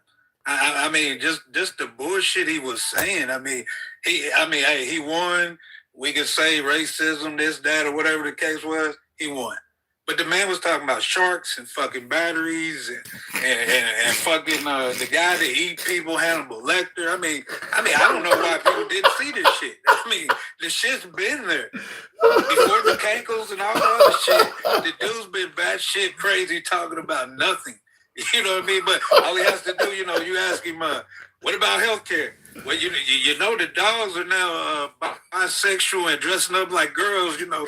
Oh, what about the economy? Well, I heard they have trans ducks over here in Charlotte. I mean, it's so easy. We got immigrant mice, and I mean, it's just stupid, man. Like I said, at this point, that's why I said, man, when I come up here, that's because I want to talk my shit. I don't come up too often, so I appreciate you letting me up, even as a subscriber. But thank you for yourself. But I will say this: I didn't realize how funny some of the stuff he said until you started stringing. Did you hear him say it? Everything you said? I do recall the moment in history when he talked about sharks and all this stuff, but to have somebody string it all together is just fucking hilarious. I didn't realize, you don't realize it was that much of it. Yeah, that's what I've been telling you, Tim. I know you hear a lot of shit, and I don't talk loud. I'm not real boisterous like gangster grandma. I'm a real chill dude, you know what I mean? But I've been telling you, man, this fucking dude been off his rocker. And for the life of me, I don't get it. I'm pretty fair. I can understand a little bit of everything. But I've came to the conclusion until someone proves me different, it's a fucking cult. That's it. Even MAGA Reacts. I mean, it's a fucking cult, bro. And MAGA Reacts, if you're still in here, I remember when you first started coming up on the panel. You wasn't as far gone as you is now, bro. Well, in defense of MAGA Reaction, Andre Gary, who sent that ghost over YouTube, I've never seen that. Thank you. I could even send shit like that over YouTube. Shit. Thank you, Andre. In defense of MAGA Reacts there, for the great, he has admitted that his job is to defend Trump no matter what. So I do believe, me and MAGA's been talking for quite a while. I do believe sometimes he defends points that he may not actually subscribe to. Okay. Yeah. Hey, if you play one on TV, that's what the fuck I'm gonna call you. I mean, that's what I'm saying. That is a great response. That is a great look. If you play a doctor on TV, I'm gonna call. Yeah, that is a great point. Because I mean, I believe there's a hell of a lot of folks in the Republican Party, just like there were Democrats that were claiming that Biden wasn't in decline when they knew he was. I believe there's a whole lot of people in the Republican Party that are supporting Trump for things that they don't subscribe to, like the tearing down of the White House without getting permission. There's a lot of them that don't agree with that shit. And if Obama or Biden was doing it, you'd hear about it. But their goal is to defend Trump no matter what, so they're not going to say anything. And that's fine. Like I said, man, hey, that's fine. You know, it's a lot of people that go to fucking court defending their pedo boyfriends. You know what I mean? I mean, hey, it is what it is. It doesn't make them not a pedo. Yeah. You know what I mean? They can defend their ass all they want, but it don't make them not what they are. You know what I mean? I'm with you when you're right. Hey, have at it. I'm with you when you're right. But at the end of the day, we let guys sort them out. You know, fuck them all. You know what I mean? So, hey, it is what it is. Like I said, I knew this would be a shit show, and I'm not. I haven't been disappointed. Actually, it's been more of a shit show than I thought it would be. And we got 3 more years of this shit. He's done a lot. He's done a lot in 9 months. Remember the old Army commercials, more before 6 a.m. than most people do all day. He's done more in 9 months than most presidents do in 2 terms. Yeah. And I don't know how you could keep denying it, but Kash Patel, the tearing down the wall, them F-Files is the fucking TNT, bro. The more and more this shit gets pulled out and pushed out. Hey, it may not be for MAGA. I'm not talking about MAGA. All right. I ain't talking about MAGA, but I'm talking about him, the world stage. Hey, fuck it. Let's see what happens. You know what I mean? Because MAGA gonna be there no matter what. Right. No independents and all those other folks, they off the boat, man. His approval ratings are in the fucking tank. Well, but yeah, he gets up every fucking day and tell people that he's gonna decrease some 1,500%. And like I said, it's a code. What the fuck? You mean to tell me that the people gonna pay me for coming to pick up the shit? I mean, where the fuck they do that at? Not here. You know what I mean? But brother, I appreciate your time, man. And hey, everybody tap the screen, get my man up. I be on a lot of shows, man, but you about the only one I go up on the panel on. So appreciate you, bro. I appreciate that, man. Thank you for the support. As always, it's a pleasure. For the great, thank you. By the way, folks, tap the screen as he was indicating. Get us on up to 75. We can make that happen if you let your thumbs and not be lazy. Help your boy get that TikTok cap goal some of you folks, very few of you, but thank you for you folks that do help out. It goes into purchasing higher speed Wi-Fi and things like that. Because I know the program is buffering sometimes. They got like 5 different cameras aimed at us. We are currently on Instagram, TikTok, YouTube, and Facebook, all simultaneously. So feel free to follow the program if you enjoy this type of uncensored dialogue, both sides of the aisle. If you enjoy it on YouTube, give us a sub. We're here generally most weekdays. Cody Locks Productions. 1, he's an avid guru. He's 10 times sharper than Biden. Also, he is a rambler. He rambles on and nothing. When you say he rambles on and on, nothing wrong with that. Also, did you see the Portland police protecting rioters from ICE? I have not seen the Portland police protecting rioters from ICE, but I disagree with you, Cody Lux, and I do appreciate your support, but I disagree with you on the notion that Trump rambles on and there's nothing wrong with that. He is saying that Portland is burning to the ground. That's not rambling. That is not rambling. That is literally presenting something that is false. Portland, I think everyone listening, including his own administration that was behind him when he said, everyone knows that Portland is not burning to the ground. He has said that today again. He just said that today about 2 or 3 hours ago. I'm watching him live and he said Portland is burning to the ground. That ain't rambling. That is lying. That is plain and simple. That is just telling an outright lie. I meant aging. Damn autocorrect. He's aging. Yeah, Trump is aging, but he's doing more than just rambling on and on. He's saying things that are not true. And that, I mean, certainly him saying that the addition to the White House would be $230 million. Then it went to 300 million and he wasn't going to touch the White House. He's saying things that are just factually not true. I mean, he's literally lying about some stuff. Infinity says the president's salary is about $569,000 a year, about 2.3 million for a full term. He refused to pay, but now wants 230 million from the DOJ from working for free to 100 times more his salary.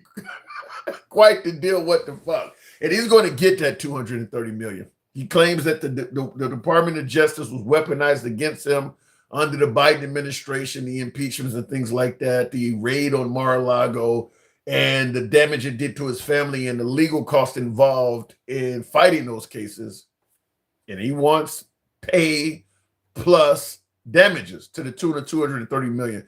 With the entire Department of Justice being basically handpicked by him, the chances of him getting that money is pretty damn high. I mean, my money, if I had to bet, I'm betting he gets to 230 million. You got actual Fortune 500 corporations and law firms that are caving just to get him off their back. He's going to get the 230 million. That's coming from you, me, and the taxpayer. That's not coming from the Department of Justice. That's coming from us. They're just okaying him to take it out of your pocket. That's coming from us. So if you're pissed off about money going to transgender mice and shit like that, how about it going to a billionaire presidential family that's already set for life? That's where your money is about to go. Now, he's claimed that he'll give the money to charity or whatever, but I'm just going to point out that what Trump says today has no guarantee it's actually going to happen tomorrow. 230 million for the White House deal. Now it's at 300. It wasn't going to touch the White House. Now, I mean, he says all kinds of things that change, but I'm just going to simply say he's going to get that 230 million if I had to guess. Beloved baby pricks MAGA says freedom fighter. We say my beloved MAGA because we enjoy talking to MAGA. The program is MAGA friendly, always has been, always will be. Nevertheless, liberals are welcome as well. Tap the screen, get us on up to 70. We can make 80 now. Get us up to 80,000. We'll take the next caller shortly. Shout out to all the former MAGA that joined the No Kings protest. Thank you to everyone exercising the rights our troops have sacrificed for, says Junebirg Lynn. Thank you for your support, Junebirg. Well, according to President Trump, there wasn't a lot of people protesting at the No King's Day protests. And the only people that were there were paid for by George Soros. That's what President Trump said. In fact, he stated that also again today, that the crowds were not that big. And when you looked at the signs and stuff they held up, they looked professionally made. He believes that there were not many protesters there in the very 20-some, over 2,000 cities held a No King's Day protest. Small crowds, all paid for by George Soros. Can you imagine one dude paying for all those people? Really? It's crazy. Cody, like I said, I've seen videos from Portland from last weekend. Laughing my ass off. It also, okay, you mistyped some. Ludus is looked like a war zone, and Portland is police acting as human shields. He said it's burning to the ground, though, Cody Lux. He said Portland is burning to the ground. That is not happening. That is just not happening. I mean, if Portland was burning to the ground, you would see the media there speaking with firemen, talking about if the fire is contained, where it's at. None of that's happening. They just made that up. That's just a lie. That's not true. Trump's net worth actually dropped during his first term. I believe that. I don't believe it's dropping during his second term, but you said Trump's net worth actually dropped during his first term, and the renovations of the White House is coming out of his own pocket. Plus, every past president has done this at some level. Now, we talked about this earlier. There's a couple of things I want to push back. First of all, the White House belongs to us. It belongs to the people. So if you're going to do a renovation on the White House, you should have to ask somebody for permission. Congress, Senate, the people, somebody should have to approve it first. He didn't ask nobody. And if you're going to make additions to the White House, in addition to having to ask for permission, you should have to first tell people what you're actually going to fucking do to it. We don't know what the White House is going to be like. We don't know who the designers are, who the architects are. We don't know anything about it other than what he is telling us. And he is not, other than, you know, his business. You don't know what he's, I mean, you don't know if he can go from 230 million, the cost is going to cost to renovate it, to 300 million in the span of a few days. Then anything he's telling you about what's going to happen there can change in a few days. Did he explain why the charge went up 70 million bucks in the span? No, he's not telling you enough to just overlook that. He's not telling you what's going to be done. There's no architectural drawings being submitted. I mean, like when they were going to change Air Force One, because President Trump, under his first term, allocated, you know, he's responsible for why they're creating the second Air Force One. Now, it's taking too long, so he decided to get a jet from Qatar. But he did have a model on the desk at the Oval Office of what the new jet is going to look like. We don't know what the hell the new White House is going to look like. He's shown us nothing. Showing us, you just have to, is it going to be laced in gold? Is it going to have a retractable roof? Are they going to have other things there other than just a ballroom? You don't know. So I do believe he should have at least had to ask for permission and tell us what was going to go down there before doing it. And he's done neither one of those things. Also, in regards to having associates pay for it or whatever the case may be, that sounds good and all, but like I mentioned earlier with the example I used, if you let somebody stay in your house and they just decide to renovate your home without telling you they're going to do it, well, but it's going to make your home better and I'm paying for it. I don't say shit. You got to ask for permission before you do something like this. So I don't just overlook what he did based on that. The right claims couple, and this Cody like says, the right claims couple just a couple 100,000. The left claims 7 million. I think it will probably closer to 1 to 2 million. Yeah, it's way more. You got over 2,000 cities that had a No Kings protest. It's way more than 1 to 200,000. You're really saying that the right is claiming that only a couple 100,000 people showed up to those rallies, those protests rather? Chicago alone had more than that. Did you see how big it was in Philly? How big it was in Boston, Los Angeles? It's more than a 1 to 2 million, Cody. I think it's more than 1 to 2 million. Also, why haven't otherwise presidents asked for permission? I don't know. I believe they have. Maybe I'm wrong, but I think the way Trump did it without even telling you what was going to happen or anything. And of course, President Trump lied by saying it wasn't going to affect the White House. And next thing you know, the White House is getting torn down. He could have at least went on TV and said, look, our estimates that it wasn't going to affect the White House are actually somewhat off. Actually, it's going to require we tear it on the East Wing or something. I mean, he's claiming to be the most transparent president in history. He ain't being transparent on that shit at all. He's just doing whatever he wants to do. I don't see any transparency on that. Before we continue on to make sure I didn't miss anything, we'll go straight to the box. Thank you, folks that are tapping the screen. We'll continue on with a subscriber there, King Finn. Good evening. Our president added a damn bowling alley in it. This is a non-issue. The left is making it worse than it is.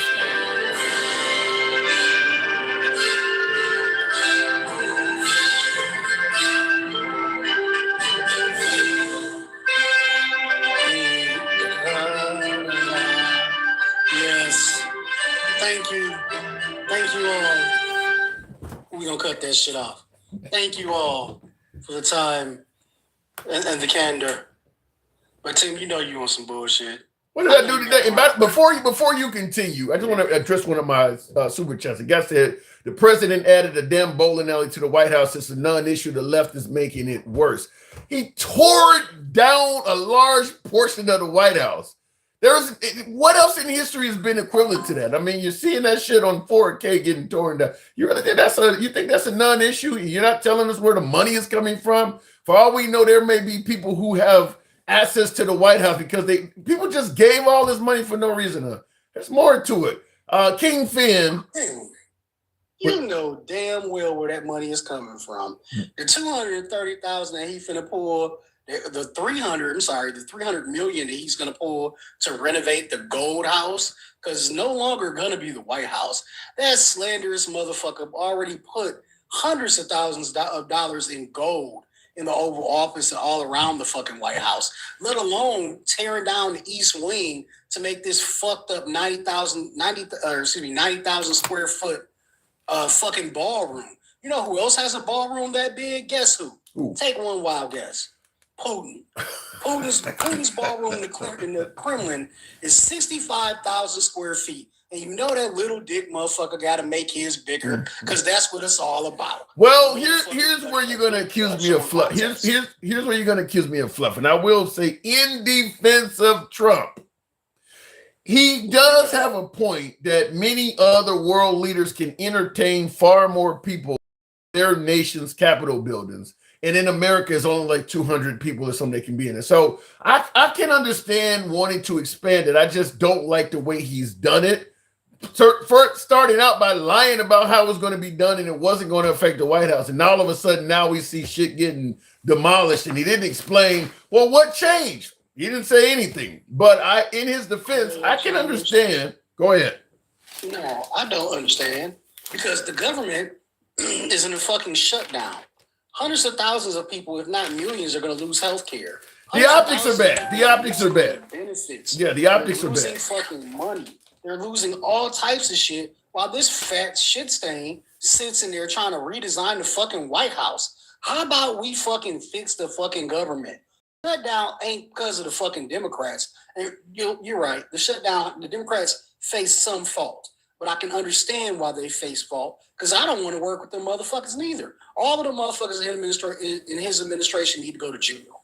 Every last one of them. Oh, come on. What has Marco Rubio done to warrant going to jail? Fuck Marco Rubio. Fuck every last one of them motherfuckers. See, now you about to turn me up. These motherfuckers reported me earlier when I was on live for about an hour because I was turned up cussing their ass out and they got their motherfucking feelings hurt. Fuck every last one of them motherfuckers. I don't mind the cursing and being turned up, but if you say something that makes no sense, there are members of the Trump administration that have not done anything worthy of being locked up. Why are you saying the whole administration should go to jail?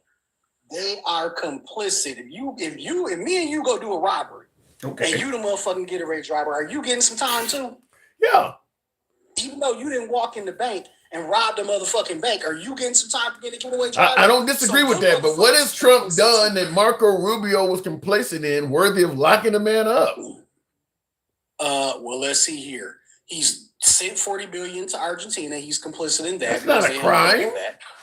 That is a fucking crime. What's the difference? Wait. Hold on. What's the difference between sending money to USAID or money to the Ukraine or any other country in Argentina? Because USAID was, you know, that the farmers mostly held those contracts during USAID's run. I get that. I get the point that it may have been more beneficial to the country to send money to USAID than Argentina, but it's not a crime to send money to Argentina. How about the fact that Congress didn't vote on that? How about that? Because he just did that out of his free will. He did it. He said that shit on a plane on interview. Oh, I just did it because, they're hurting down here. They're hurting so bad and they don't have any money But you took $40 billion from this country to give to them to make Argentina great again. Does that sound right? You didn't ask Congress. Something, and I understand that, and I will say this. I don't understand, considering that he has control of Congress and they're going to agree with him on any damn thing he does. Why not remove that, which, like you're right, could lead to a possible charge in the future? Why not just get, if you just need to cross your T and dot your I's or whatever, why not just get them to sign on the dotted line? They're going to sign anyway. Why do it without Congress? Because you're right, that could come back to bite him. Not care. He don't care. Argentina is going to be his safe space when he runs away, whisks himself away up under the motherfucking cover of night like a rat would do in the first place. He's going to run away to Argentina. Here's another thing. Why are we talking about bringing beef from Argentina? Do you not know that Argentina has been cited by the WHO for 234 cases of motherfucking foot and mouth disease? So we're going to get beef from them, which is going to make us sick, which is already fucking full of germs, and it's going to sit on a ship for 5,500 fucking miles to get here because they're not flying that shit in. So let's keep it a buck. How the fuck is that going to help our farmers? The Texas cattle ranchers down there are pushing back against it because, number one, they finna lose their motherfucking business. Number two, it's going to hurt America. That's just like somebody earlier in my life would say some dumb shit like, oh, we import eggs from other countries all the time. If we do, why are we doing that?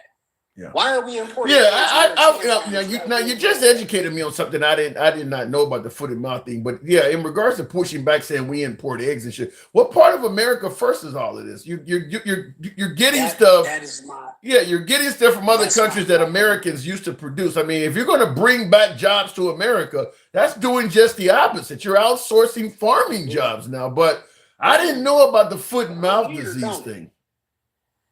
Sounds real fucking weird to say America first when he's trying to put an ark in fucking DC like the fucking Roman ark. Sounds real weird to say America first when you spending fucking tax dollars and you're asking the DOJ to fucking pay you $230 million because you're such a fucking snowflake and you got convicted of all the fucking crimes you did. And personally, I don't give a fuck about his family neither. Fuck his family too, because they're a bunch of crooks just like his old fat dumpy ass. Well, I don't know if his family are crooks. I think his family is doing what any of us would do if our dad was a president. We would use that influence to get jobs and contracts. Michael Klinger in the comments, though, is saying that no one knows about the foot and mouth thing because it's not real. So he's suggesting that that's misinformation. Tell him to Google that shit. Tell him to Google that shit. I've done a massive amount of research on it. Google the shit. Type in Argentina foot and mouth disease, bitch, and then come back when you got your motherfucking facts straight. When I go off of the show, I'm going to do that myself because I haven't heard about it. That is really bad. If you're going to outsource the cattle industry in this country to a country that's going to give us bad meat, that's terrible. Hang on a second. Cody Lex says Republicans voted to keep the government open with a continuous spending bill. Democrats voted to close it, wanting billions of dollars to go to what the Democrats want. Says, laughing my ass off, it's the Democrats' fault. How about the notion, because MAGA React said the same thing, is that the reason the government is closed is because Democrats are being unreasonable. I think it was Jeremy said that. They're being unreasonable. They don't want to work with you. Do you know why? Every last one of those people that named are fucking idiots, first of all. Second of all, I don't know why you bringing MAGA Reacts even up in my motherfucking conversation, in a conversation with me and Jeremy, no job having ass, $15 dishwashing ass, don't know what the fuck he talking about. Secondly, I do believe that the Democrats have a small amount of fucking responsibility for this shutdown. But the bigger part is what's actually going on, because the Republicans are going to pass a CR and say, wait, let's see. We all know that those motherfucking, all of the money is being drained out of the ACA, which is going to hurt millions of people in this country. The Democrats are asking for those things to be restored, for the money to be put back in. And we all know why. Because your grandmama and my grandmama ain't going to have fucking health care. So let's stop playing with that bullshit argument about it's all the Democrats' fault. Because it's not. The Democrats are trying to save the American people, while the Republicans are voting to do the same thing they always have done. Keep money in their pocket and stay in fucking power. Keep the shit above. Wow. And I see in the comments, Alex G says, I just Googled foot and mouth in Argentina. He says it is there. So he is backing up what you're saying. Republicans, I want to make sure I didn't miss anything before we continue on. Andre Gary says Argentina was a safe haven for Confederate soldiers and Nazis after World War II. Please look it up. I know about the Nazi thing. I didn't know. I mean, Confederate soldiers, they didn't have to leave. Yeah, Confederate soldiers too. It's true. Was it really? And he's running down there. Yes, and he's running down there because we don't have an extradition law with them. Again, another slimy ass piece of this shit stains administration that's gonna mar the American fucking history books. You keep thinking that this motherfucker has your best interest in mind, and all you ignorant MAGA motherfuckers, I challenge you to come to my live when I'm here so I can cuss your ass out the full-blown king way too. Because I get really tired of hearing these bullshit arguments with motherfuckers who don't know what's going on. You think you voted for something great, you voted for cruelty, you voted for bullshit. You vote against your own fucking people. Your grandmama ain't gonna have motherfucking insurance next time. Ask these motherfuckers in Kentucky how they feel. You Latino Trump supporters, how y'all fucking feel now your grandmama got deported? I believe and Unc and all them got fucking deported now. How do you feel now? There's a billion fucking stories about that shit. If it's as bad as you're suggesting, I'm getting nothing but MAGA after MAGA after MAGA that thinks that Trump is doing a fantastic job, even perhaps the best president we've ever had. If it's as bad as what you're saying, why don't they feel it? Ask them this small question. If he's so great, what has he done for you? Because none of them can explain what they've done for him, what he's done for them personally. The first thing that they're going to say is, oh, well, crypto. But crypto is fake money. Is it tangible? What happens if the grid goes offline tomorrow? You still want that crypto? Fuck no. They'll say, oh, well, the border. Oh, the border is so secure. What law, what policy has he placed he made in place to make sure that the border is controlled? He hasn't. How about They're gonna say, oh, well, yeah, well, my money, the economy is doing great. I don't think that $5 eggs and motherfucking $7 to $8 motherfucking pound beef is great. Do you? But what? But how about what? Now there's some money. Yeah, but how when you say what has Trump done for the people? Todd Davis in the comments says peace, baby. In other words, you reduce crime in liberal cities. You don't have people being coming into the country that we don't know who the hell they are, rapists and murderers, so to speak. Peace. That's what Trump has done for the people. He's giving the folks peace. They feel safer on the streets now because of Trump. That's so say you.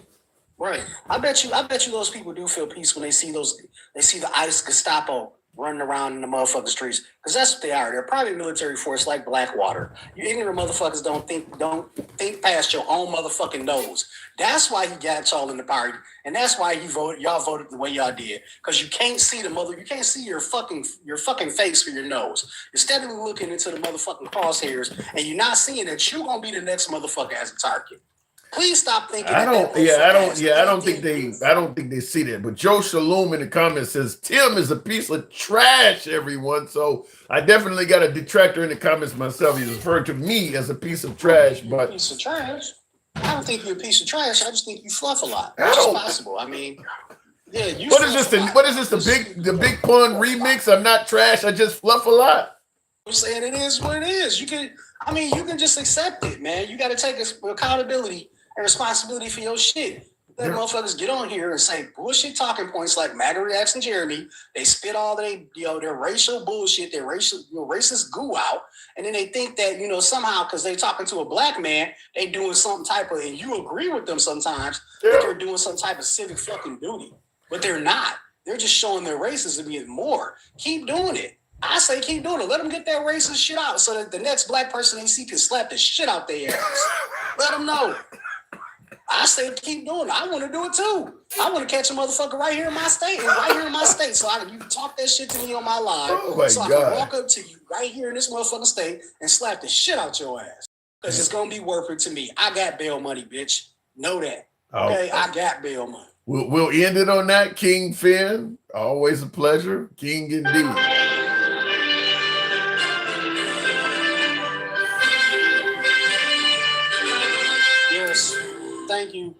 Thank you. and good night. Always, fuck MAGA, fuck Donald Trump. King Finn it is, everybody. Good night. Moving on with the program. I like the intro and the outro. Cody Luck says, money for illegals. Laughing my ass off. All the Democrats want is to mooch off the government. Want universal health care. Look at the VA. That's what you'll get. Listen, I've heard the stories, even during the Obama administration, that universal health care was not going to be the know-all, the end-all. They were talking about, look at the death panels or whatever they have in Canada, or how long it takes to get a procedure in the UK. Fact is, if you have no health care at all, waiting is not that bad. I'm just going to tell you that if you need let's say you need a knee replacement and you don't have health care, and they tell you to get a knee replacement, you got to deal with the pain. It's going to take us 9 months before we do it. Well, getting it done in 9 months is being better than being told you're not going to get it done at all. So I don't think people realize that when you're talking about how bad or how inefficient universal health care is, you're comparing it to people that have health care. Telling it to somebody who has nothing at all, telling me the health care they're giving you is not that great. If I have nothing at all, it's an improvement. It is an improvement. And by the way, many would suggest that that's only because the Republicans did everything they could under Obama to gut what he was offering. Because Obama really wanted everybody to just have health care. He wanted it to be a right. He didn't want it to be this payer system and you could keep your doctor and all this other shit the Republicans wanted it to be. So it is what it is, but telling folks that they got to wait or it's inefficient when they have no health care at all, I don't know if that's necessarily something I'd bring up. And I see the comments. Donna Berardini says Democrats don't give a shit about Americans. They hate America. Remember that? Says Democrats don't give a shit about Americans. They only care about illegals. So shut the fuck up. I don't know. Listen, I got people in my own family that's in Chicago that want the immigrants kicked out. There's plenty of Democrats that don't favor. I don't think all Democrats are pro illegals, as the right likes to say. There are plenty of Democrats that are not favorable to you see them on TV. I don't like the illegals getting 5-star hotels or getting Obama phones or getting EBT cards. There are plenty of Democrats that felt that way. So I don't know if you got that one right. Cody Lock says, was ICE Gestapo under Obama? What about JFK? I don't think you can compare ICE under Trump to Obama or JFK because ICE was nowhere near as prevalent as they are in major metropolitan areas. Under Obama, with all his deportations, most of that shit was done at the border. It wasn't done up front and in people's face like it's being done under Trump. JFK is before my time, but I'm not aware it was happening like that under JFK either. But the way Trump is doing it looks heartless and cruel, even compared to Obama. People going around with masks on, yanking people out of cars, yanking them out of courtrooms and shit like that wasn't happening under Obama.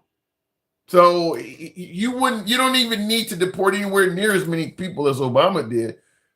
Just if it looks as cruel as the way Trump is doing it, it looks like it's, lack of sympathy under Trump. I mean, to me, the Kilmar Abrego Garcia story is nothing short of horrible.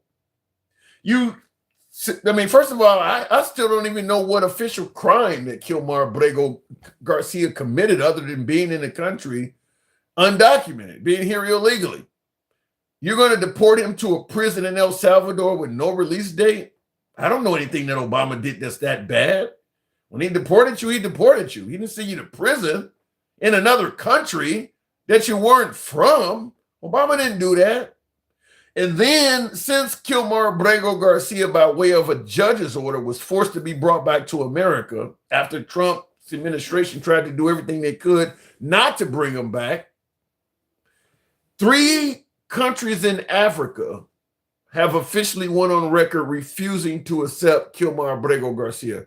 They tried to deport him to 3 different African countries. That man has no connection with the continent of Africa whatsoever. Hell, I don't even have connection with Africa, and I'm a black dude where my ancestry can be traced back. He's from Central America. They were trying to deport him to Africa. That's why people are viewing ICE and what Trump is doing is so horrible. I don't know what Kilmar Brego Garcia's history is, but I don't see where it's really any worse than any of those guys on January 6th.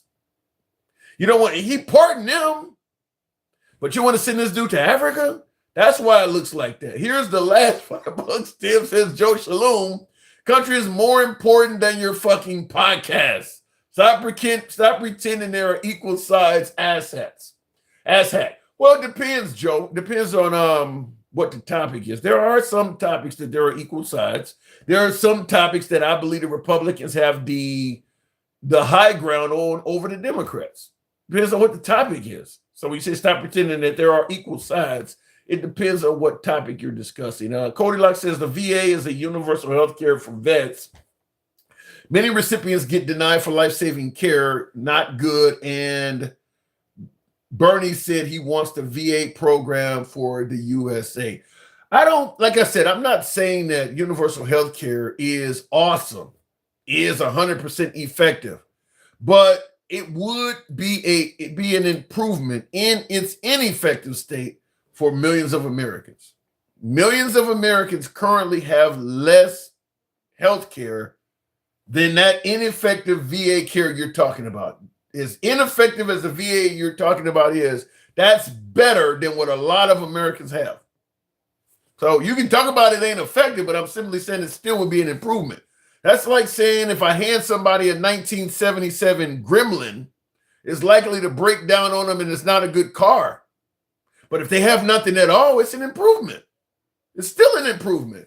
I'm a veteran. The VA care is good, says Knicks fan all day. Shout out to you. You saying that you are a veteran and the VA care is good for you. Also depends on where you're at too. Depends on where you're at. I mean, if you're in a major area where the VA is overran, I mean, depends on where you're at. ICE is being doxxed. That's why they wear masks. Garcia was caught trafficking. By the way, he is from El Salvador. Stop lying about Garcia. Are you sure Kilmar Brego Garcia is from El Salvador? I don't believe that. And I will ask, if Kilmar Brego Garcia is from El Salvador, why is he in prison? Why was he put in prison down there? He didn't commit any crimes in El Salvador. Why did he go straight to prison in El Salvador? He was here since he was 16. He's in his early 30s now. So if he gets deported back to El Salvador, why does he go to prison? That doesn't make sense. And I seen the comment somebody says he's from Venezuela. That's where he's from, Cody Locke. Kilmar Brego Garcia is from Venezuela. He's not from El Salvador. So I don't think what you're saying is correct about that.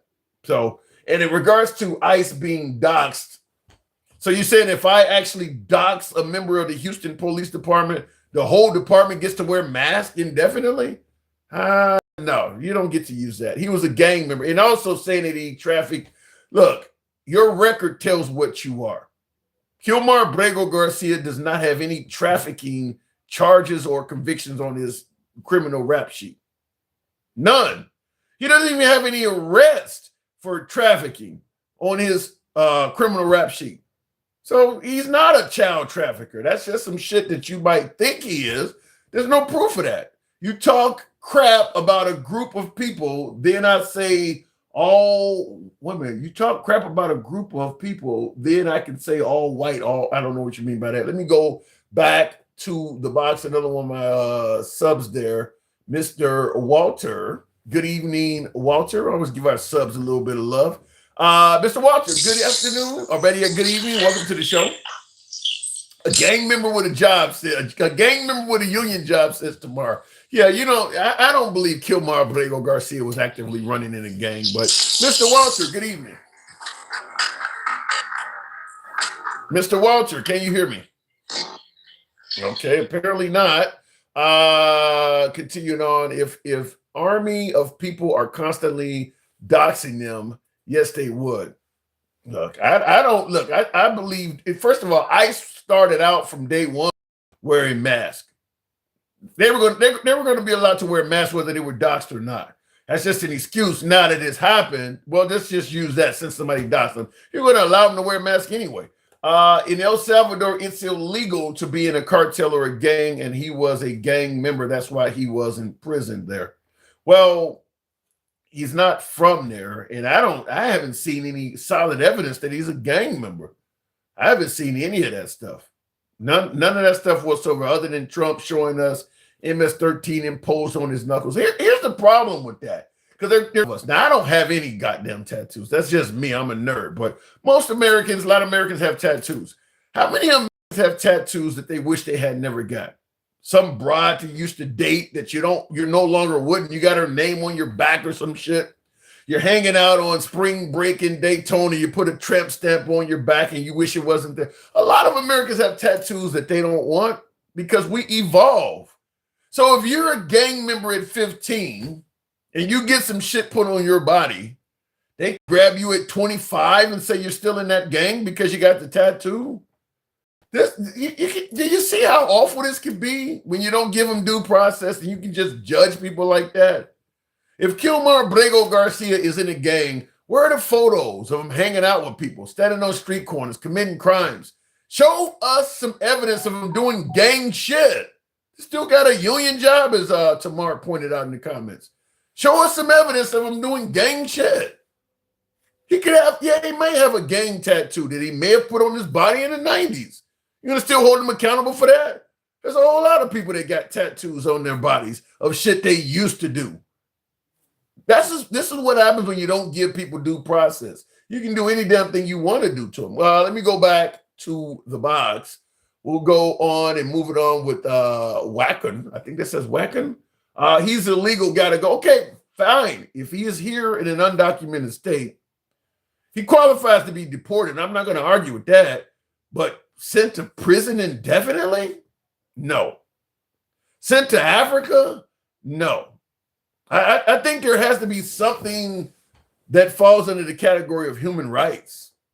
That's where the problem is that they're doing this shit without even being concerned whether the person lives or dies. I'm having a hard time bringing up some guests. We'll try it again with Michael Richards.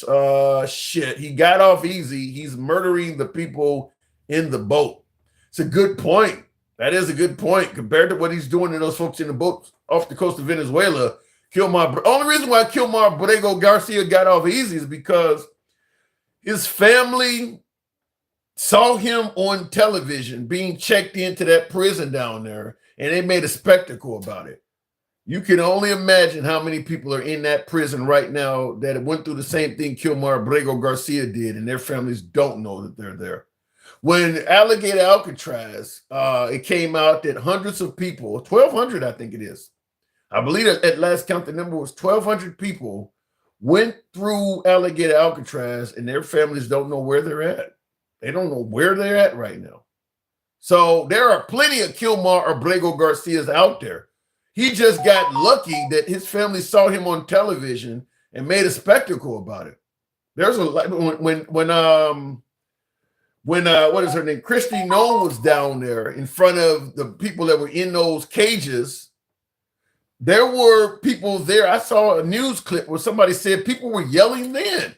We're innocent. One guy yelled in Spanish, I ain't got nothing to do with gangs. I'm innocent in this shit. Is he lying? Is he telling the truth? Without due process, you don't know. You just got to take what the Trump administration is saying at face value. And we know the Trump administration does not always tell the truth. The symbols on his hands meant MS-13. The MS-13 was a key for the picture. He was an active member, and he's El Salvadorian national. His wife even censored it. He also had multiple due processes. No, he didn't have multiple due processes. In fact, he wasn't convicted of child trafficking. You guys are calling him a child trafficker. Okay, if he had due process, show me where he's convicted of trafficking children or trafficking human beings of any type. That's what you guys are calling him. No, he hasn't had due process. Him going to El Salvador, show me where he had due process that says, based on the outcome of this trial, you're now being sentenced indefinitely to a stay in prison in El Salvador in CICOT.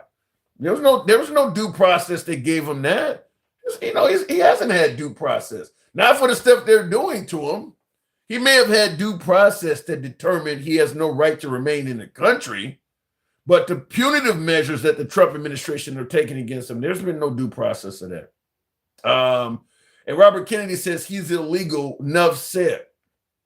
I actually believe that just like with the boats off the coast of Venezuela, for a lot of MAGA, if you entered the country illegally and they killed you as a result, you guys would be okay with that. I think a lot of MAGA would be okay with the death penalty as a condition for entering the country illegally. I mean, like you said, it's illegal. Enough said. Let me go back to the box. I'm having a hard time bringing up guests. I'll try it one more time here. Back up. I didn't mean to. Sorry about that. Gregory, good evening. Gregory, are you there? Yeah, it shows him up. Yeah, we're having a hard time bringing up guests. We'll keep trying, though. Didn't he already have a removal order? It hasn't he exhausted all? Yeah, if you got a removal order, here's the problem. Kilmar Borrego Garcia was from Venezuela. Venezuela stated that they're not going to take their people back. That's where the problem is. They weren't taking their people back. So the Trump administration is like, well, shit. If your own people won't take you back, then we're going to find somewhere else to see you, but you got to get out of here. And that's where this is coming from. And, of course, he sent them down to El Salvador, and El Salvador is like, well, we're going to put them straight in prison. It has led to some countries, I think Belize is one of them, some countries have started to step up, and because they're seeing how inhumane the United States is, they're like, fuck it, as opposed to seeing these people get treated like this, we'll take some of them. Just like America used to be. America used to be that way as well, that if people were getting mistreated in another country, we would accept some refugees. We used to be like that. Now we're causing that problem. And other countries are willing to take people from here. His wife called him in for abuse. By the way, then retrieved it because she was scared. Standard reaction for abuse victims. Also, El Salvador arrested you for even having ties to gangs. Then that's not where you should send him then. You should not send him to a country that treats that human rights treatment is worse than America. In America, we do not sentence people to prison for having ties to gangs or tattoos. So if we wouldn't do it here, we should not deport you to another country that does that. Without due process, by the way. El Salvador does not give its citizens due process. So why would you send an immigrant to a country that is doing shit to its people that you don't even agree with here? So El Salvador should be scratched off the list because of how they're treating their own people. But when you say he called in his wife for abuse and then basically, a lot of women do call in abuse on their husbands or whatever, domestic violence, and then they get scared of the husband and then they retrieve the complaint. That's what you're talking about. But let's be clear, a lot of women also lie about domestic violence as well. I played a clip on yesterday's show of President Trump back in 2017 talking about you should be able to take guns away from Americans first and then give them due process. And we talked about what if a woman says her ex-husband is threatening to kill her and he owns guns? Should the government be able to take the guns away from that citizen until he goes to court and proves he's no threat to his wife? All of my MAGA viewers said that's fucking outrageous. No. So why do you think somebody should be able to be deported based on a woman saying something? Just want to make sure you're on equal playing field with that. Don't treat the person less than just because they're an immigrant to some shit you wouldn't agree with happening to you. Sherbert, good evening. Y'all don't care about context, says Johnny 11. I don't, something, you guys talk about context so damn much. I don't get it. Joe Biden says, vote for me or you ain't black. You don't need no context of that. Obama says, if you want your doctor, you can keep your doctor. You understand right off the bat what the hell he's talking about. For some reason, every time a Republican says something, you need to hear 2 hours of speech to make that shit make sense. That's ridiculous. People understand what they're saying. Charlie Kirk, everybody knew what the hell he was saying from those clips. You don't need context every time a Republican says some outrageous shit, just like you don't need it from the Democrats. Sherbert, good evening. How's it going, Tim? I'm in the trenches today, man. I'm in the trenches. So Trump is blaming the Democrats for the government being shut down. What say you? I'd say for a world-renowned negotiator, he doesn't seem to know how to send negotiators to the table. The Democrats have been in Washington the entire time, and the Republicans have been on vacation. So I don't know what the fuck you're talking about, Tim. Yeah. That, you know something, that's a really good point. And by the way, folks, help your boy get that TikTok cap go, tap the screen, get us up to 110,000. Show your boy some love. But I do agree with that. What you're just saying is people talking about they like Trump because he's a businessman, he's good at negotiating and things like that. He's doing a terrible job at getting the Democrats and Republicans to work together. In fact, I'd have to argue, is he even attempting to negotiate between those parties? I'm pretty sure the answer is very clearly no, because I remember 2 weeks ago him saying, "How about go fuck yourself?" Did he actually say that? They wanted. I'm 99% sure that was a quote from his mouth once the Democrats had said what they wanted, and he said, "Let me think about that. Actually, how about you go fuck yourself?" Yeah.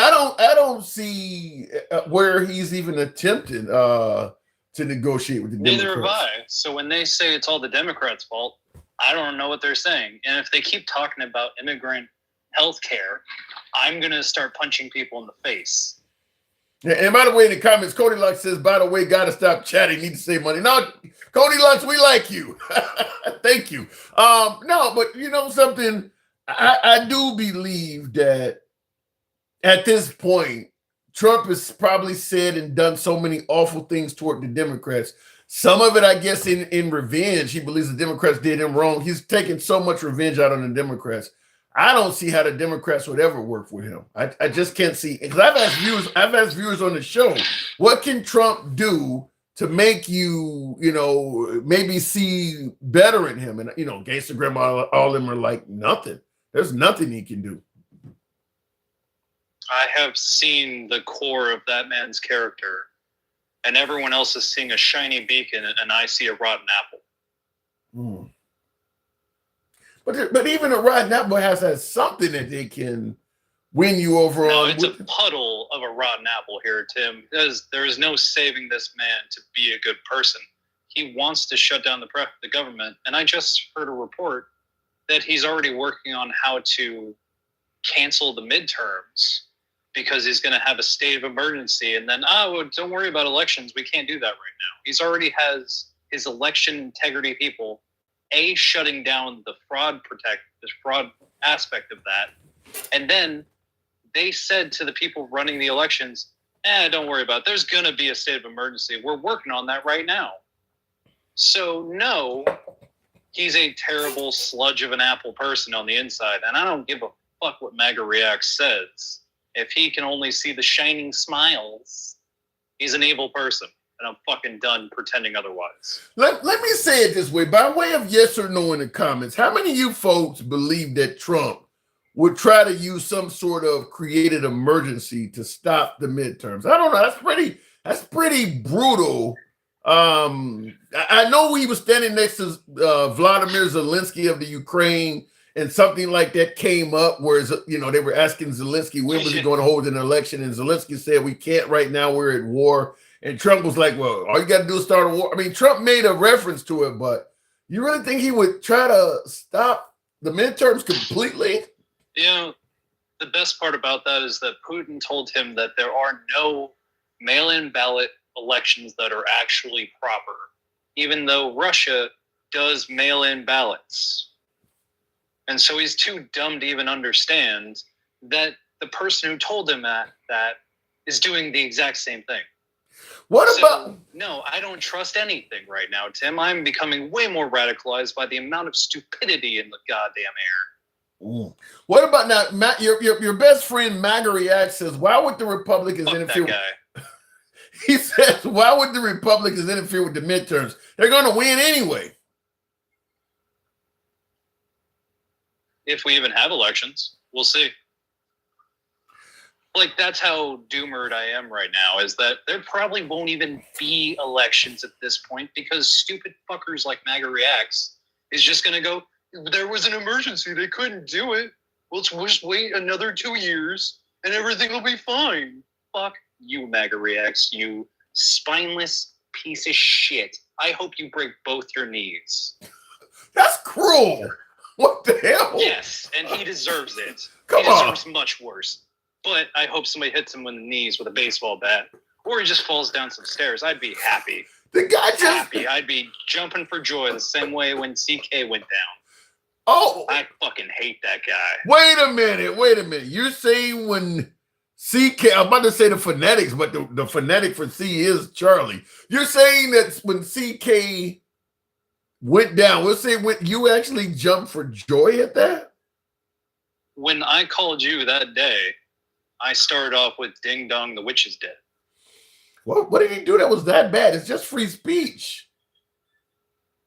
Yeah, and if you're saying hateful, horrible things, like black women didn't get the job that a white woman should have got because they don't have the mental capacity to handle those jobs, that customer service, then he's an evil person. I'm so fucking done with this, Tim. And MAGA Reacts has proven himself to be an utter piece of shit, and I'm done talking to him. Well, and real quick, Cody Locke says, okay, I have to say this. He stepped down in 2020. He won't do anything here. He's old and losing energy. He won't stay in office indefinitely. So he's saying that Trump did, I don't know. That guy's retarded too, huh? I'm going to bring up January 6th. Trump did not go without a fight in 2020 either, but he's saying that. No. Yeah, he didn't go without a fight did either. But he's saying that, listen, the guy stepped down. He's not going to do all of this shit. Yeah, I don't believe that. The same way I don't think there's going to be an election during the midterms here. So you can say all the platitudes you want, but when somebody is power hungry and clearly doesn't give a fuck about opening the government back up or giving its own American citizens health care that it's already been in place, or takes glee in firing all the people in the government while it's shut down, fuck you. No, this is so stupid, Tim. Shit, you make it sound like the only salvation we have then at this point is for him to just pass away. Is war. Well, no, the next salvation is war. There has to be a way around a civil. There ain't, because there's everyone like MAGA Reacts that will never fight for the people. He's only there to fight for his own cult. Don't tell me I'm wrong. Well, tell me a good thing about MAGA Reacts that isn't just getting Trump's balls in his mouth. Now you sound like Gangsta Grandma talking to me. But I just want to say that what about the possibility that if Trump did have a third term, you know, it would just be politics as usual? I tried. First year hasn't been politics as normal, and you want to give him another 7? No. What the fuck are we talking about here? Well, let me just say it like this. Even if you believe that Trump's some kind of king or dictator wannabe or whatever, you do have one thing as a liberal going for you. Father Time is going to win. It doesn't matter what happens in the election. The guy is already 80 years old next year. He's not going to be around. For him to run in 2028 means that he will be in the White House from the ages of 83 to 87. I mean, he don't look like the picture of health now. You think he's going to be able to do this for another 7 years? No, he probably won't make it another 2 with this heart condition. But the country is already incredibly fucked with the MAGA Reacts, the Gen X, the Jeremys that are willing to do treason just because somebody else told them to. What do you mean by treason?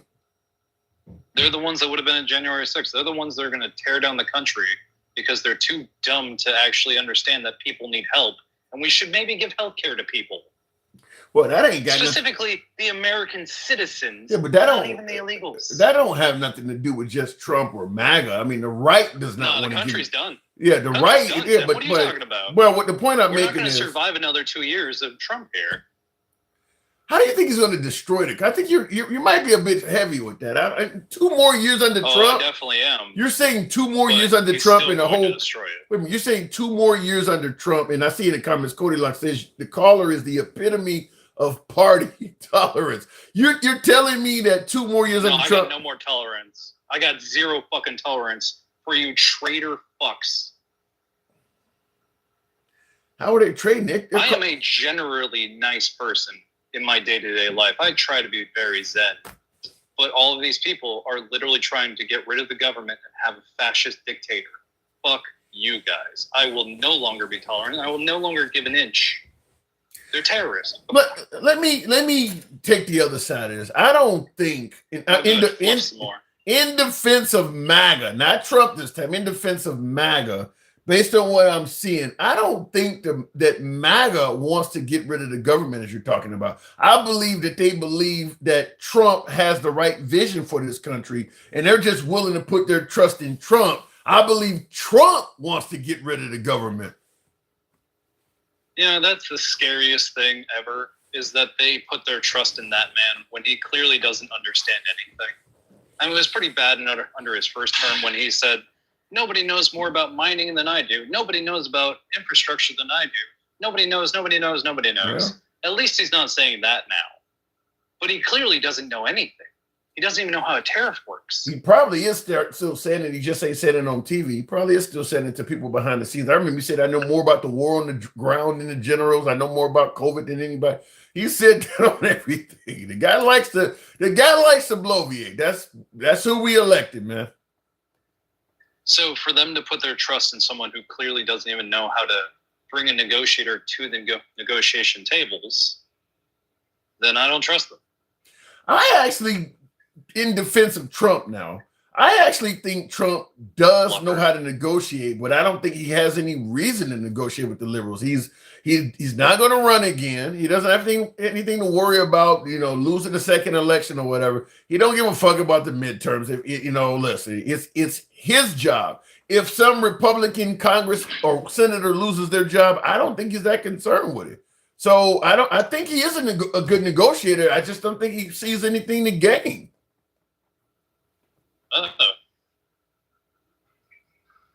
I have not seen one negotiation that has actually been very beneficial. And seeing as the ceasefire already got broken in Israel, I can't really say that was a good negotiation either. No. I'd have to actually. One thing, everything I've ever heard is him fucking over his contractors after negotiating their bill. Yeah, now that you put it that way, I actually believe that Trump has been far more effective at bullying his way to success through negotiation. I don't believe he sat down and got both parties to agree and disagree. You get a little of this, you get. I think whether it was using Michael Cohen as his clean or whatever, I think he's had a lot of success in life by just, running over his competitors, just bullying his way right through it. I mean, if you're suing him because he didn't pay you for a job or whatever, I'll use my legal team to delay this shit until your side runs out of money. I think he's just been winning because he's had the bullying power that he's had. Yep. And if he actually knew how to negotiate, he might be able to negotiate with the insurance companies and have more than just a concept of a plan for our own healthcare to replace the healthcare subsidies. Well, but seeing as he won't even negotiate with Congress, let alone the healthcare right now, nothing matters at this point, Tim. It's all jokes and memes. Trump may not be joking, but now it's all a joke. He's literally got the rest of the world laughing at us. That does like being laughed at right now. That does appear to be so, and so our only hope is a civil war, is what you're saying. Oh, we're getting there. I mean, I think, the same way they said about climate change that, we've only got like 2 more degrees before we're past the point of no return. I think we've passed the point of no return, and now it's just for people to actually start acting. I don't want that, but we're already past the point. That's frightening. Sherbert, I got to move it on, but that's frightening. That is frightening, as I always tell you on every live, to even think that, because everybody's going to lose somebody. I don't care how many guns you own or how many people you got on your side. You're going to have casualties on your side. It's a horrible way to think that we love any politician so much that we'll take our country down to something like that. Last word on one more thing before I go. Last word. I hope I'm one of the first to go. I understand that. I actually understand that. I understand that because I don't want to remain behind in a Mad Max environment or what Gaza looks like. I understand that. To some degree, some of the folks that have gone and passed on in Gaza are probably better off than the ones that are walking around starving and wondering if they're going to get bombed from above now. Sherbert, horrible, but always thanks for coming through. Have a good night, Tim. You too. And I see somebody in the comments says Sherbert's crashing out. No, vocabulary. I think a lot of people believe and agree with. Look, I don't disagree with everything he's saying. There are plenty of folks on both sides of the aisle even indicating he's not the only one yelling civil war may happen. It's not just coming from the Democrats. You got a lot of Republicans already talking about they're stocking up and preparing for it. So that ain't crashing out. Biden, Kamala Harris had more chance to destroy America also. I'm a nice guy, but is a standard from people like the caller. I don't know quite get what you mean on that, but you said Biden and Kamala had more chance to destroy America. They didn't, and they were accused of doing it as well. I remember hearing Bill O'Reilly say that if we elected Obama, he was going to destroy the country. Everybody thinks their opposition is going to destroy the country. I will say in regards to President Trump, though, unlike Obama, Biden, you can't really throw Kamala Harris in it because she never was president, but you can throw, in regards to Biden and Obama, Trump is doing far more that will have a permanent lasting effect. I mean, shit, what did Biden's legacy is trash. I mean, what did Biden really do that is going to be talked about 10, 15 years from now? I mean, his legacy is very, very small, in my opinion. Probably because Trump erased a lot of it. But, I mean, listen, in Gates and Grandma, you asked, really? Yeah, I think Biden's legacy is going to be pretty bad. Because it really doesn't even feel like he was president. It feels like, yeah, he beat Trump, but Trump came right back after him because he wouldn't be a one-term transitional president. So while Biden is responsible for beating Trump in 2020, many folks, including yours truly, believe he's also partially responsible for Trump coming back. If Biden had have actually been a transitional president where his only goal was to beat Trump and get the country back on track, and he made it clear he wasn't going to run for a second term, the Democrats would have had a year and a half to pick a good candidate. Or if Kamala Harris was going to be the candidate, she would have had a year and a half to strengthen her chops and be a better candidate. So either way, Biden hanging on too long is part of why Trump won, in my opinion. He's also part of that. He's part of why. Because the Democrats could have picked another candidate that could have said things like, look, I like Biden, I'm a Democrat, but I don't agree with what he's doing at the border. Or I consider myself an ally of the LGBTQ community, but I don't believe they should be able to play in women's sports or whatever. I mean, there's a bunch of things that could have been done. But you're giving Kamala 107 days. It is what it is. Let me go back to the box, and I see Gangsta Grandma says his legacy is not trash. To me, it doesn't even feel like Biden was president. It feels like we've had Trump, and he's on his 9th year. He was in the background the whole time Biden was president. Even while Biden was president, Trump was making far more news and headlines than Biden was. It just feels like he never was gone. Art of the deal, Donald J. Trump, the big ass, is a negotiation tactic. I don't believe what he's doing in regards to getting the parties to work together is good negotiation at all. I'm just going to tell you that. Insulting the Democrats, posting, pictures of you flying a fighter jet and dropping feces on the crowd, constantly talking about Biden at every fucking press conference. He even talked about him again today, calling him stupid and shit. Even if Biden was the dumbest president in history, there's no need to say that shit every fucking day.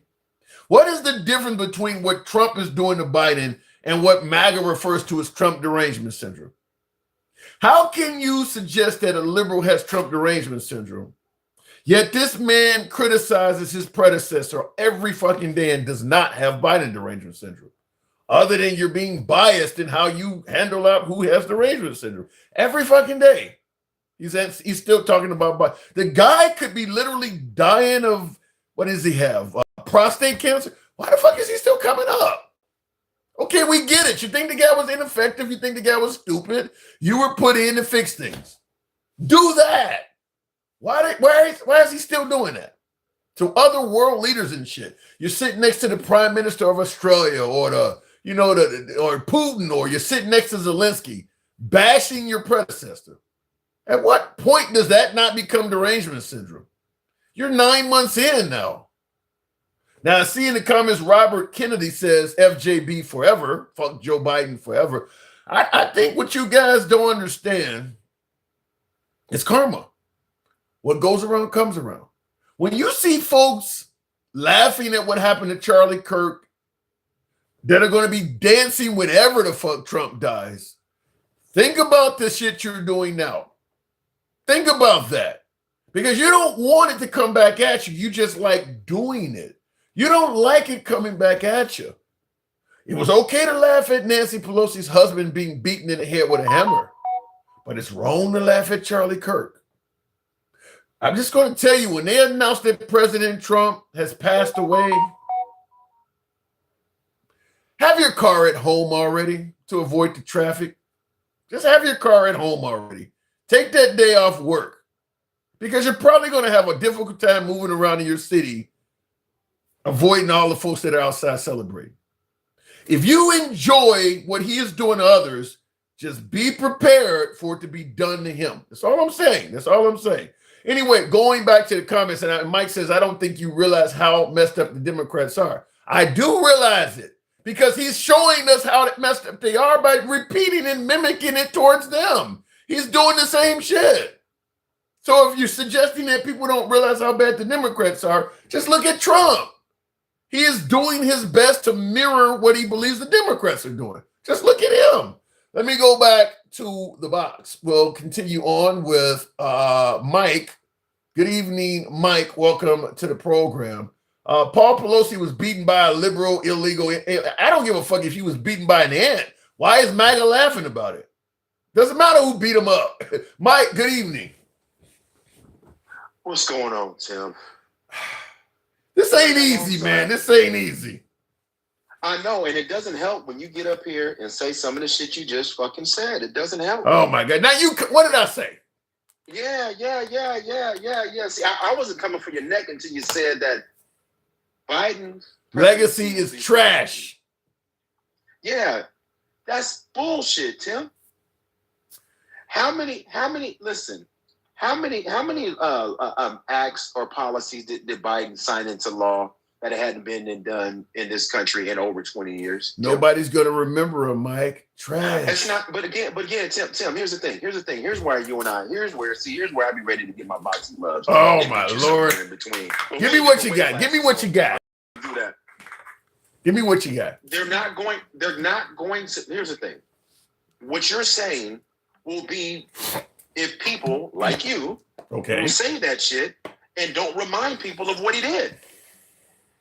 He didn't. Your ability to say listen. That, wait a minute. Go ahead. To me, what you're doing would be akin to MAGA trying to point out the things that Trump has done, like Andy Wars and shit like that, without all the bad stuff there. Fact is, when Biden didn't step down and he left Kamala Harris with her hands behind her back, or better yet, the whole Democratic Party, because Kamala Harris was forced upon him, to me, that kind of neutralizes all of the shit you about to come up with. Everything? You gave us Trump again. You gave the Democrats Trump again. The Democrats would trade hold on. No. The Democrats would trade every fucking accomplishment Biden did to not have Trump in office right now. And Trump is in office because of Biden. No, he's not in office because of Biden. He's in office because of the Elon Musk machine. And listen, I'm not about to get your live taken down, and I'm not. But listen, Tim, all that's bullshit. We know why he's in office. People don't like to talk about it. I know they call it propaganda, and I'm not going to lean into it right now. But we all know why he's in office. But that does not minimize. It does not minimize Biden's accomplishments. It doesn't minimize the all the things that he's done. It doesn't minimize that he had the most diverse cabinet in the history of this country by far. Even more diverse than Obama's. It didn't hurt that. It didn't hurt him that not only that, he empowered more women and put more women in position of power than any president in the history of this country by far. It's not even fucking close. When you look at the president, here's where history plays. When the historians look on the presidential terms and the administrations, they've been ranking them for years. Just stop me when I'm wrong. They've been ranking them before Donald Trump, and they'll rank them after Donald Trump if we still have a democracy. Where does Donald Trump fall on that list, Tim? If we have a democracy, it doesn't fall very well.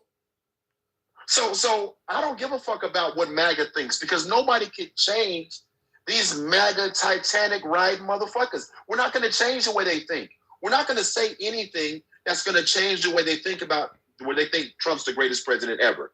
That's not going to happen. No. Our job, if we're going to have these conversations, is to be factual.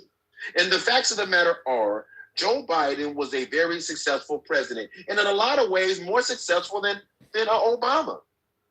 Period. You can argue all you want. I'm not arguing with that, and I'm not disagreeing, but I'm simply saying, regardless of any accomplishments you put on Biden's resume, it must be noted that he played a big part in why Trump got reelected by refusing to step down until August of last year. That has a lot to do with it. I mean, that's your opinion. My opinion is that I don't think it mattered. My opinion is I believe that, again, your opinion. You don't think it mattered that he refused to step down until August? No, I don't. And I'm going to tell you why. After that debate performance? I don't think any of that mattered. And I'm going to tell you why. Listen, I may agree with you but when Elon Musk got involved and started throwing his money and weight around and access to Starlink and all that shit and the $1 million lottery for people to, once that shit started happening, it was a wrap. I think because listen, there's no reason to do it, Tim. Listen, who spends that kind of money if they're not working on a specific result, Tim? Let's be honest. You were a businessman. You wouldn't. There's a return on investment you're looking for. This motherfucker had access to Starlink. He was given. They know what the fuck they were doing, Tim. Come on now, wait, Mike. Two things I bring up. First of all, we saw what happened in the Supreme Court justice race for Elon Musk in Wisconsin. His money did not stop his side from losing. If you give the other side a decent candidate, money is not going to do it alone. Bloomberg lost mayor in New York. He had a ton of money. You seen what just happened with Kamala Harris. She had $1 billion and she lost every swing state. So even though Elon Musk was throwing around money doesn't always tell the tale. I believe strongly that if the Democrats had enough time with Biden serving one term, giving the Democrats a candidate that had a year to run, it wouldn't have mattered how much money Elon threw around. If the Democrats could have put up a decent candidate, I believe they would have won. They cheated. I know you guys, listen, nobody wants to say it, and I'm not even going to say it again. You don't spend that kind of money, come in that late in the race, when the numbers were showing that she had took the lead in the polls, and turn around and spend that much money, bring him in that late to your campaign, and then magically he wins every fucking thing. Hey, it is what it is. Brett Schroeder in the comments claims that Mark Zuckerberg put $400 million on Biden. Are you aware of that? No, I haven't heard that either. I haven't heard that either. Again, Tim, but listen, and I'm moving past that topic because that's not really. But when you say his legacy is going to be trashed, based on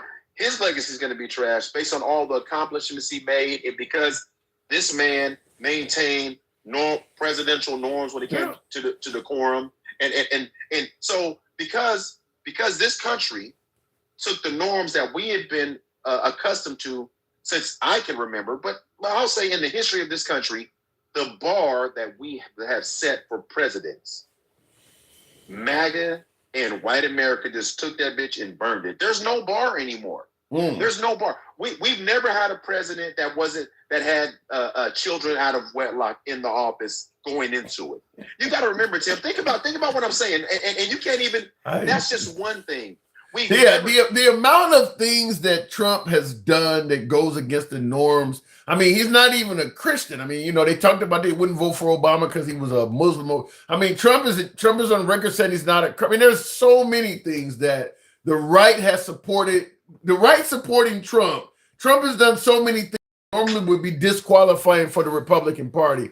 I don't get it. I mean, he bump stock ban. He's talking about taking away guns without due process. He's called the Republican Party stupid. Said the Democrats are better with the economy. There's so much there. I don't have an answer for that. I know you don't. And what I say to people about this is the people that voted for Trump, you lowered a standard that was been in this country since the country's inception. Tim, do you remember a time when they would ask the presidential candidates, right? You couldn't even be overweight. Yeah. You couldn't even be overweight. He broke every norm. Like you said, he's had multiple wives, children out of wedlock, women accusing him of rape. Actually, this time he's got actual felonies that people don't agree with or believe in. He's idolized our enemies and made enemies out of our. He's idolized our enemies and made enemies out of our friends. I don't know. I mean, for some reason, the man like Bruce Leroy, he has the glow. I don't understand it. The man has charm and glow that MAGA. No, he doesn't. I don't get it. Saying that shit. He don't have charm. He doesn't have charm unless you want to call it like some Jim Jones shit. People, this country, he just brought out, you know, the worst in people. He's brought out the worst in people. What is he offering though? Let me ask you this, because he obviously is leading the Republican Party, not the Democrats. And like I just stated, he's leading MAGA. He's leading MAGA. The traditional Republicans fell in line behind MAGA as well. But I'm asking, what is he offering, considering how different he is than what the traditional Republicans that MAGA voted for? MAGA voted for Bush. MAGA voted for McCain and all. What is he offering that's so different that they really are taking on him to like a flight of shit? I mean, he is a great leader in their eyes, the best we've ever had. What is he offering? Because the economy's not that strong. Well, again, Tim, when I said that he was mediocre, you were like, come on, Mike, he's not mediocre. Donald Trump is the most mediocre motherfucker in the history of this country to be in that office. I still don't agree with that. Close. Now, I know you don't, but here's the thing. That's why they love him, because they're looking at Donald Trump, and for all the things he's not, they are too. A lot of his followers, for every flaw that he has, they have the same. Tim, if you're the Pied Piper, motherfuckers don't follow you if they can't relate to you. What about the notion that maybe we don't know what the hell we're talking about? Wanda Hunt in the comments says both of these two fellas need to pick up a history book. It's obvious they don't know what the hell they're talking about. What do we get? Maybe we're getting something wrong. By the way, Wanda in the comments, elaborate. Let me know what you're talking about. We'll certainly tackle it. What are you suggesting we should know about that perhaps we don't? Thank you for your input. Go ahead, Mike. You know what I do know, Wanda? I do know that the president of the United States was the very man that said the presidents should be responsible if there was a government shutdown. They're supposed to bring people to the table. I didn't say that. He said that. Yeah. That's a historical note you might want to go look up. It's the same man that was lobbying for Hillary Clinton to be locked up. It's the same man that said if Hillary were to win, she would be the first president that would be under federal indictment, and it would ruin this country, and turned around and you motherfuckers elected a man that was convicted of federal crime. This is a crazy bullshit that I'm talking about. So Wanda, open your history book and go Google what I just said, because it was factual. Back to MAGA Reacts, because I didn't forget. Now that we're going there. When you said, what did Marco Rubio do? Marco Rubio was involved in the Kilmore Abreu Garcia shit when he knew that those planes left, and he said that they didn't. Now go Google this, Wanda. You remember when Bukele had tweeted or retweeted, oops, too late, about the plane? Yeah. You remember that? Yeah. And then Marco Rubio retweeted that shit. Yep. And he knew that they were bullshitting with the planes before they left. It's in the paperwork. It's in the whistleblower indictment. Wanda, I want people to understand something here. You guys are ignoring the norms about presidential decorum and the way that this country is supposed to run. I'm not even talking about policy, Tim. Hang on a second, real quick, just to correct somebody in the comments. Donna says Trump was never convicted of anything. Yeah, he actually was. He was actually found guilty. He was convicted. He was like Tim, like whoever that was. Like, how do you not listen? Get off social media and go read. I mean, Jesus Christ. We shouldn't be talking about whether he was convicted or not, Tim. You can argue whether or not you believe the case was whatever, but you can't argue that he was convicted. You can't argue that he was indicted. You can't argue that everything that Trump was accused of had his fingerprints on it. You can't argue this shit. You can't argue what I'm saying unless you're an avid cult member, a racist, or a bigot. You can't argue, Tim. Nothing I said was not factual. All they got to do is just go look it up. All you got to do is go look it up. When we talk about this administration around Trump, they're all complicit. They're all breaking the norms. They're all living. They're breaking the norms, but they're breaking the norms, but not necessarily the law. What happened to ethics, Tim? God damn, the bar is. You can't go to jail for being. You can't go to jail always for being unethical. Sometimes you can. I understand. Yeah, I understand. But here's what I'm saying. There was a time, not too short in the past, when you couldn't even wear a fucking tan suit. You couldn't even wear a pin on your other lapel without being criticized about it. Yeah. You couldn't do these things 8 short years ago. There was a black man that was held to a standard with no other president before, but there was still a bar. Everyone else had a bar. Every other president had a bar. All of a sudden, they get rid of the bar as if somehow this man has this integrity that we should be following. And then they make excuses for it and wonder why people are going, how dare you try to have ethics? Weren't they supposed to be the party of morality? Well, their take is, even though Trump may be doing things that we're not used to, it's for the betterment of this country. And if you're against what he's doing, you obviously don't give a damn about the country. That's the way they view it. I know that's how they view it. And just because they view it that way doesn't make it so. And the problem with these discussions is when we make room for this lack of knowledge, when we make room for this idiocy, when we make room for the Constitution to just be shit on because they're unhappy that somehow, and the bottom line is this, somehow white men in this country feel like they're being oppressed, because I'm telling you what they're trying to do, Tim. They're trying to make white people a protected class. You understand that? How the fuck do you do that? Continue to say that they're being disenfranchised, continue to say that they're being discriminated against, continue to put that narrative out there so they're a protected class. Are you listening to the whining? Tim, listen to the whining that white men are doing in this country right now. If it doesn't apply, let it fly to anybody listening. Listen to how much white men are complaining. Like they want to be oppressed. They don't have a voice in this country because they can't go around and say whatever they want to say and do whatever they want to do without a repercussion. That's their problem.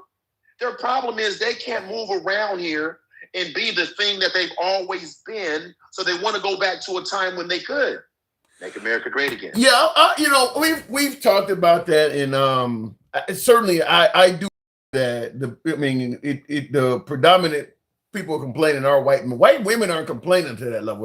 And I've said it before, is because white men used to be on top in this country, and when you put them into a pool of equality feels like oppression when you're used to being the boss. I mean, that would be like if we had to equal out how people on this planet live. I mean, America lives better. American citizens, even the poor American citizens, live better than even middle-class citizens in most countries. If not in some countries, the people, wealthier people. But we live as a poor citizen better than most, middle-class.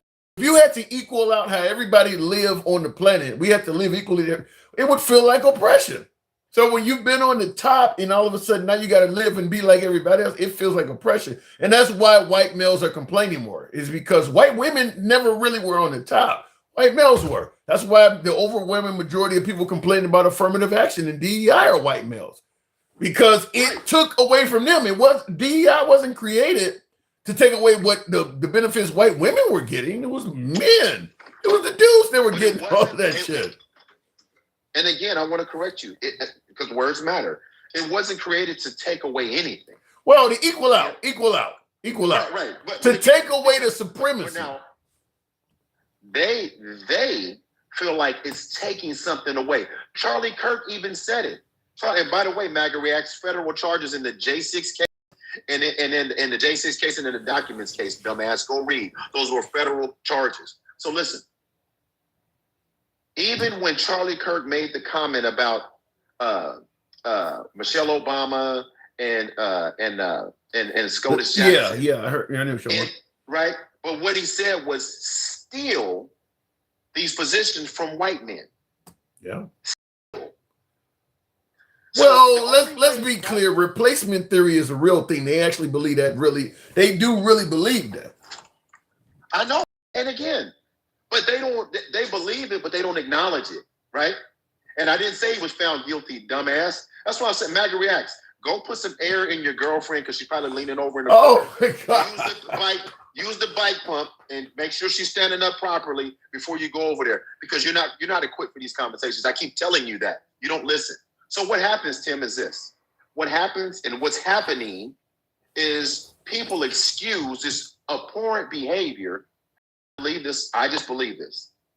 And if I'm wrong, we're even in worse position. I don't believe people go in their homes and they excuse this behavior for any other reason other than race. I don't believe that people go home and let their kids or surround themselves with people that lie this much, that deceive this much, that talk bad about people this much all the time. I don't believe it. I don't believe it. I believe they excuse it when they have somebody to punch down on or target. It is so much easier to do it against black and brown people. But what's happening, and I told you this before, and I'll say it again, this administration, and this was just like what happened with the mustache man, they don't care that they're going to hurt some of their people to ensure that black and brown don't get it. They'd rather throw all the food. They'd rather throw all the food away to feed white folks if they think black folks gonna get some too. Damn. And that's what's happening right now. That's a horrible thought. That's a horrible thought. Think about this. Real quick, I gotta move it on, but go ahead. Yep. So two things real quick. The government shut down, and they're trying to blame the Democrats. We already know Trump said it falls on the president. Go Google it, Wanda. Yeah. But I've played it many times. I've actually played it. Yeah. I know you have. Now, think about this. Part of the big, beautiful bill, there were cuts to Medicaid and Medicare, right? In the big, beautiful bill. Well, according to him, there was not, but yes, we know there was. Yeah. Yeah, but he's a liar. We just established he's the biggest liar that we've ever seen on the national stage, by far. Not even fucking close. There was money being cut. So they're trying to say that the Democrats are trying to keep the government shut down because they want to give something to people that you've already cut. Yeah. Right? But people aren't reading. People aren't paying attention. And then lastly,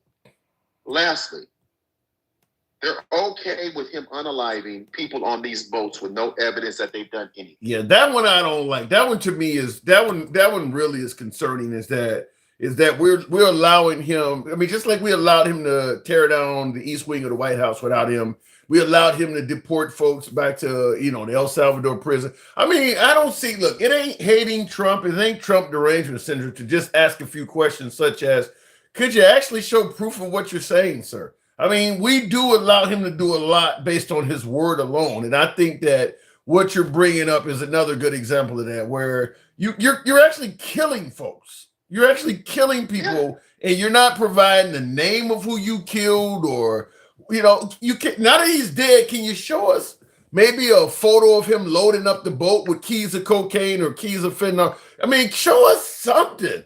Show us who you killed. Something. Can you show us plans that show that they were going to make it to America and where they were going to arrive? Can you show us something other than the person just dying on screen? I don't believe that is Trump derangement syndrome to ask that, but I agree with that 100%, Mike. I got to move it on. Let's just really quick. We're going to end up going into war with Venezuela just so he can cover up the fact of what he's doing. He can't stop. He can't finish. He has to finish now, because if he doesn't finish now, these are crimes. These are treason. I'm not sure they're not going to be crimes regardless, but appreciate you coming in. All right, moving on. And like I said, I don't see it being Trump derangement syndrome to be able to at least ask questions. Trump said he would date his daughter, says Green Dog. He absolutely did say that. If she wasn't my daughter, I'd be dating her. And he also, when he was asked what did him and his daughter have in common, he said sex. And she was pretty young at the time he said that. That's on video. Trump has said a lot of crazy shit like that, which, like I've said before, if a person is always joking about robbing a bank, and then suddenly somebody accuses them of bank robbery, it ain't something you should just overlook. I mean, Okay, people are accusing him of doing the same thing Epstein did. He's made a lot of comments about doing shit like that. Passing a 10-year-old on an escalator and saying, I'll be dating her in 10 years. I mean, he's talked about how good Lindsay Lohan would be in bed when she was like 17 or 18. He said a whole lot of shit. I was going to say, there's no way to know if he'd done the same stuff as Epstein, but he sure talked about doing it a lot. He sure talked about stuff like that a lot. Trump is a pedo, no cap, says Don Johnson, one of my favorite characters from Miami Vice. Yep, and you still KKK for him. Shows your level of intelligence. It shows you're a new viewer to the show, CJ. It really does, but thank you for your input. Regardless of where you stand, banning fake news journalism is borderline authoritarianism. Yeah, I don't support Trump talking about banning fake news either, because it's pretty clear that Fox can lie in his favor and he's okay with it. Trump is not banning fake news. Trump is banning anti-Trump news. If you say stuff that's not true, that is favorable to Trump, he don't care if it's fake or not. This is the same thing with the 2020 election we brought up back in the day, is that he wasn't trying to make sure we had free and fair elections. He was trying to win. If there was fraud in the 2020 election that worked in his favor, he was okay with it, because he, right up to the election, was adamant that there was cheating going on in North Carolina, widespread fraud, because Biden was leading in North Carolina up to a few weeks before the 2020 election. He was saying there was widespread fraud taking place in North Carolina. The election comes along, Trump won North Carolina, never complained about the fraud again. This state just gave you their electoral votes, and there is weeks of you at rallies saying that this state is cheating. So how do we know the votes they gave you are not fraudulent? You said there's widespread fraud. You won the state. You don't care about the fraud now. He wasn't looking for free and fair elections. He was looking to win. Real quick, this was what me and my last caller was discussing. I don't know if you guys heard this, but we did play it on a previous video. In my opinion, I hear the Democrats are going to be blamed and the Republicans are going to be blamed. I actually think the president would be blamed. If there is a shutdown, and it's not going to be a horrible shutdown, because as you know, things will sort of keep going. Well, it was a partial shutdown, right? If there is a shutdown, I think it would be a tremendously negative mark on the president of the United States. He's the one that has to get people together. And if it's shut down, it's only going to be, if there's a shutdown, it's only because of the Democrats. And they would really be taking away a lot from our country. And from So you there back in 2013 saying that if it's a shutdown, it's going to be marked on the print. Now, that was under Obama's watch. So if there was a shutdown when Obama was in office, it's going to be marked on the president. And you hear him say that because it's the president's job to sit everybody down and get them to work together. But then under him, you hear him now saying if it's a shutdown, it's going to be on the Democrat. Now, my last caller, Mike, pointed out, fact is, Trump has said a whole lot of statements about somebody else that when it came to that being pertaining to, changed his mind on it. Hillary Clinton, if she pleads the fifth, it means she got something to. Suddenly, when it became him pleading the fifth, he said that about a whole lot of stuff. When Obama remember Obama drew the red line in Syria, saying that if the Syrians continue using biological weapons on their own people, America was going to be forced to act. Obama didn't carry that out. And suddenly people said he was a pussy for not following through on this threat. Trump has threatened Putin like 6 times, didn't carry things out at all. He was one of the ones criticizing Obama for not carrying out his threat. Now, all of a sudden, it's happening to him. Totally different thing. During that time, Obama wanted to meet with Putin because there were Russians in Syria. Trump got on social media and stated that any president wanting to meet with Russia should be any president wanting to meet with Putin should be disqualified. Shouldn't even be president anymore. That was a tweet from Trump. All of a sudden, he becomes president, and suddenly it's a good thing to meet with Putin. I mean, there's so many things he said about other people that all of a sudden, when it fell upon him, it changed all of a sudden. I don't know. I mean, he said a lot of things about other folks, though, that once it became aimed at him, it suddenly changed. Go figure. Anyhow, folks, I do appreciate 123,000. Thank you, folks, for supporting the program. We didn't come anywhere near the TikTok cap goal. I tried, but I do appreciate you folks that did help out the page. MAGA, MAGA, MAGA, MAGA, MAGA, MAGA, MAGA, says AMP719. If you looked up the definition of the word hypocrisy and sanctimonious, isn't that what he called Ron DeSantis? You would see a picture of Donald Duck Trump. Trump is the biggest piece of shit there is, says Jerry Winters. Wow. Always remember Trump's story about the lady and the snake. He's the snake.